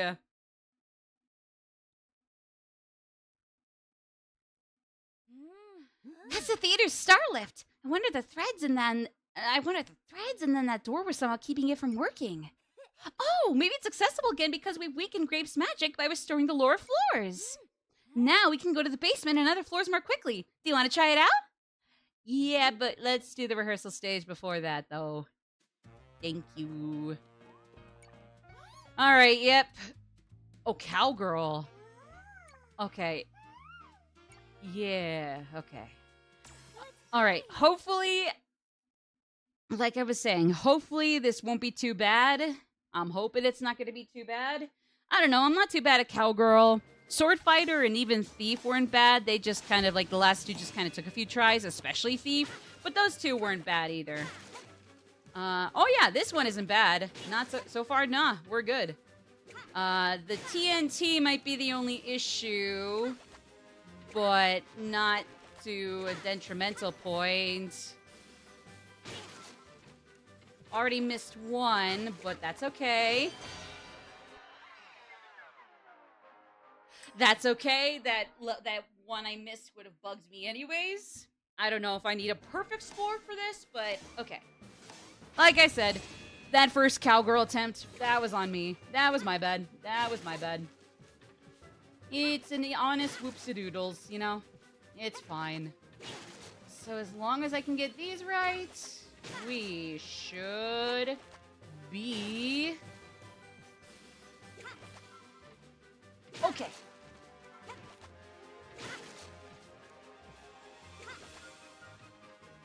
Oh.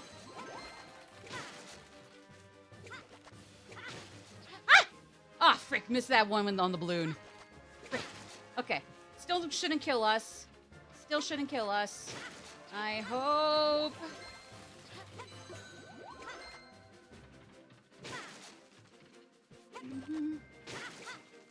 Okay, come on. Careful, careful. Ooh. Okay, so far so good. Uh-huh. Yes, yes! Woo! I made it, baby! I made it! I made it! Woo! No, I am not going to try again. Sword Fighter and Thief weren't too bad, but finally a rehearsal stage that was not a pain in the ass, and where the failed attempt before was honestly my bad, and I understood and I could vibe with that. Fuck yeah, let's go! Okay. Woo! Oh, that was good. That felt really, really good. Woo! Alright, so let's see. Ooh, geometric dress. Disco, sparkle. Oh, where are you gonna get... Does that mean there's, Does that mean there's now the projector, or... Yeah, projector, dress, or, like, cat dress, something like that? But okay, so we got 3 sparklers saved. All 3 other floors so far have been completed, including the godforsaken rehearsal levels that are the only things in this game I don't like. But still, overall, we are doing great. I'm really happy with this. Oh yeah, there's projector. Lovely. It's like, with the exception of only one dress, I'm pretty sure it's the gradient one, none of these change the color of Peach's shoes. They're always that reddish pink, even if they shouldn't be. Like, sometimes the reddish pink works, but then other times it doesn't. And it's so goofy. It's so weird and mismatched. But, like, again, when the red and pink shoes, or when their traditional red-pink shoes work, they work. It's just that it's like, red shoes do not work with something like this. Yes. I mean, it's kind of an okay dress anyways. Like, I would think Disco's cool. Fang is, it's alright. Projector, definitely not a favorite of mine. But, I mean, hey, like I said, those are just kind of like, whatever dresses. Most of the dress prints and costumes in this game are really, really cute. It's just only like this few that are like kind of whatever. And then only like 1 or 2 that are just straight up not good at all. Like those 2 for Fang and Projector were kind of just, take it or leave it. But yeah, no, okay, so. Yeah. Oh, and then we got Cowboy and Patisserie hanging up here. I believe Sword Fighter is hanging out downstairs. So yeah. Because it's only 3 we've saved, right? We've only gotten 3 of them back. Yeah. Just 3 of them for now. Oh, okay. Hang there. Go away. There you go. All right, let's see.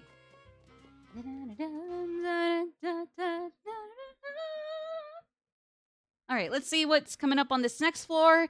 And then, yeah, I think we're just going to call it a day. Unless there's one we want to try out before we go, but honestly, I'm ready to call it a day. It's been a good time, but yeah. Okay. So, let's see. So, in total, we got 1 new one. I know which one that is. It's in the bottom. It's in the back on the... It's in the back where I paused here. If you can see the icons. But then we got a repeat of... But then we got the second levels for Detective, Thief, and Ninja. And then we're also going to debut the Kung Fu role.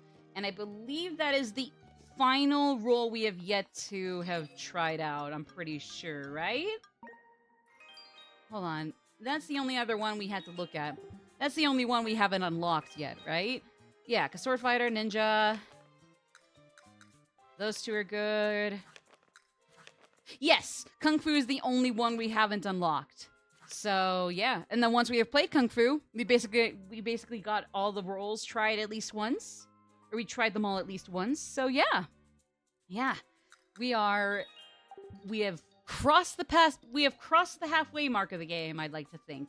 Even with post-game stuff in mind, I'd say we've crossed the halfway point. So, yeah.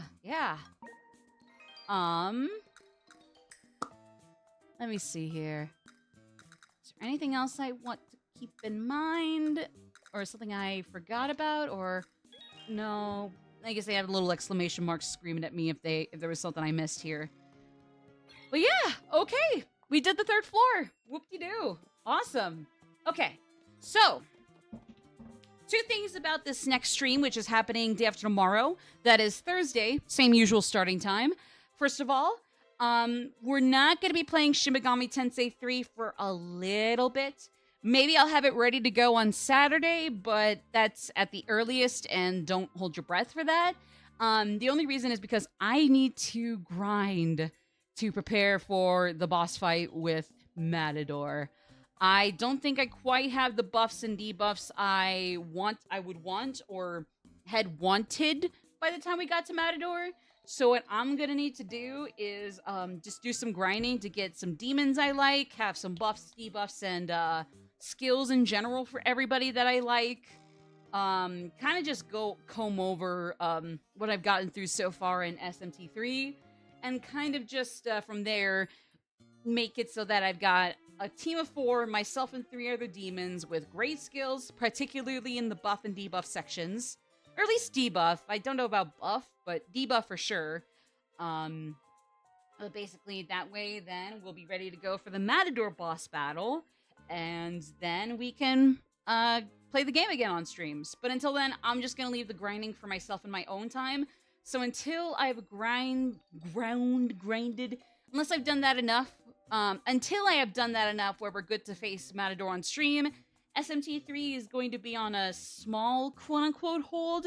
Shouldn't be that long as I can get some free time to kind of just like grind away, get my demons into higher levels, and or fuse them to make even better demons, up my own level, etc. Those are the only things that will determine how soon we can go back to SMT and fight Matador there. But like I said, even though that might be kind of a bit kind of arduous in itself for me, it's otherwise, like, at least on paper there, not an insane Sisyphean task.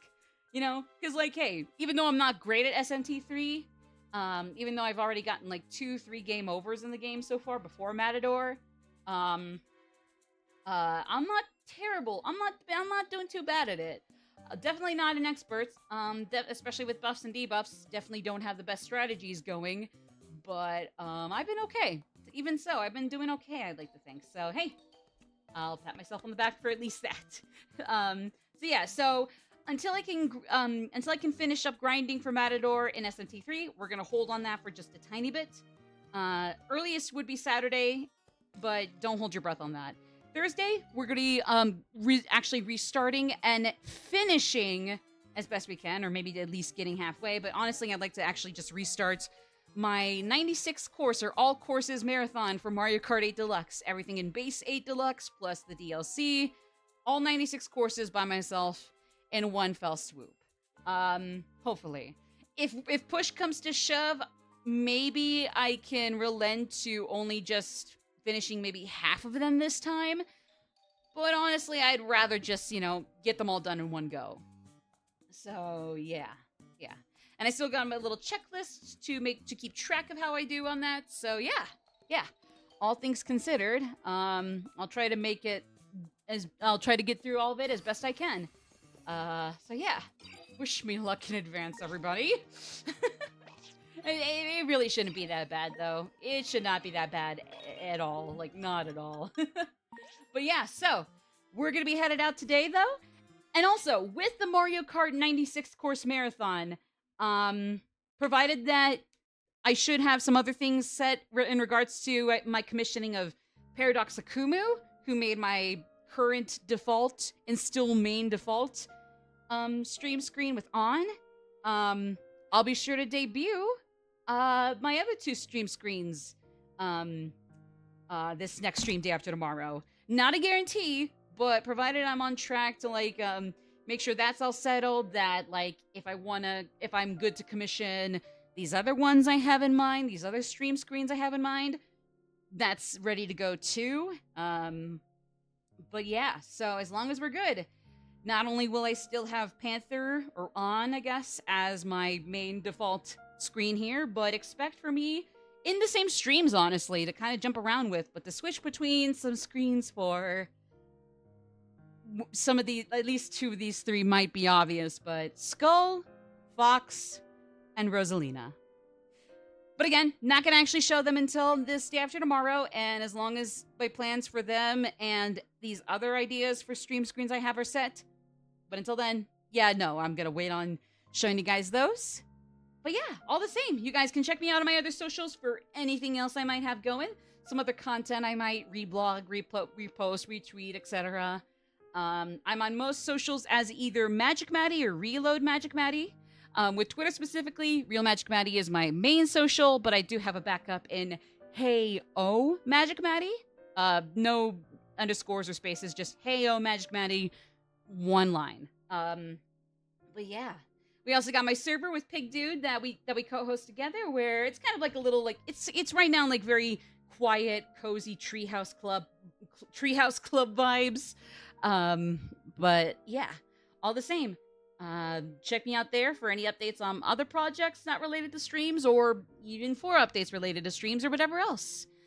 But yeah, I'll see you guys there, and I'll see you guys day after tomorrow for debuting my other 3 alternate stream skins, and actually going through all 96 courses of Mario Kart 8 Deluxe.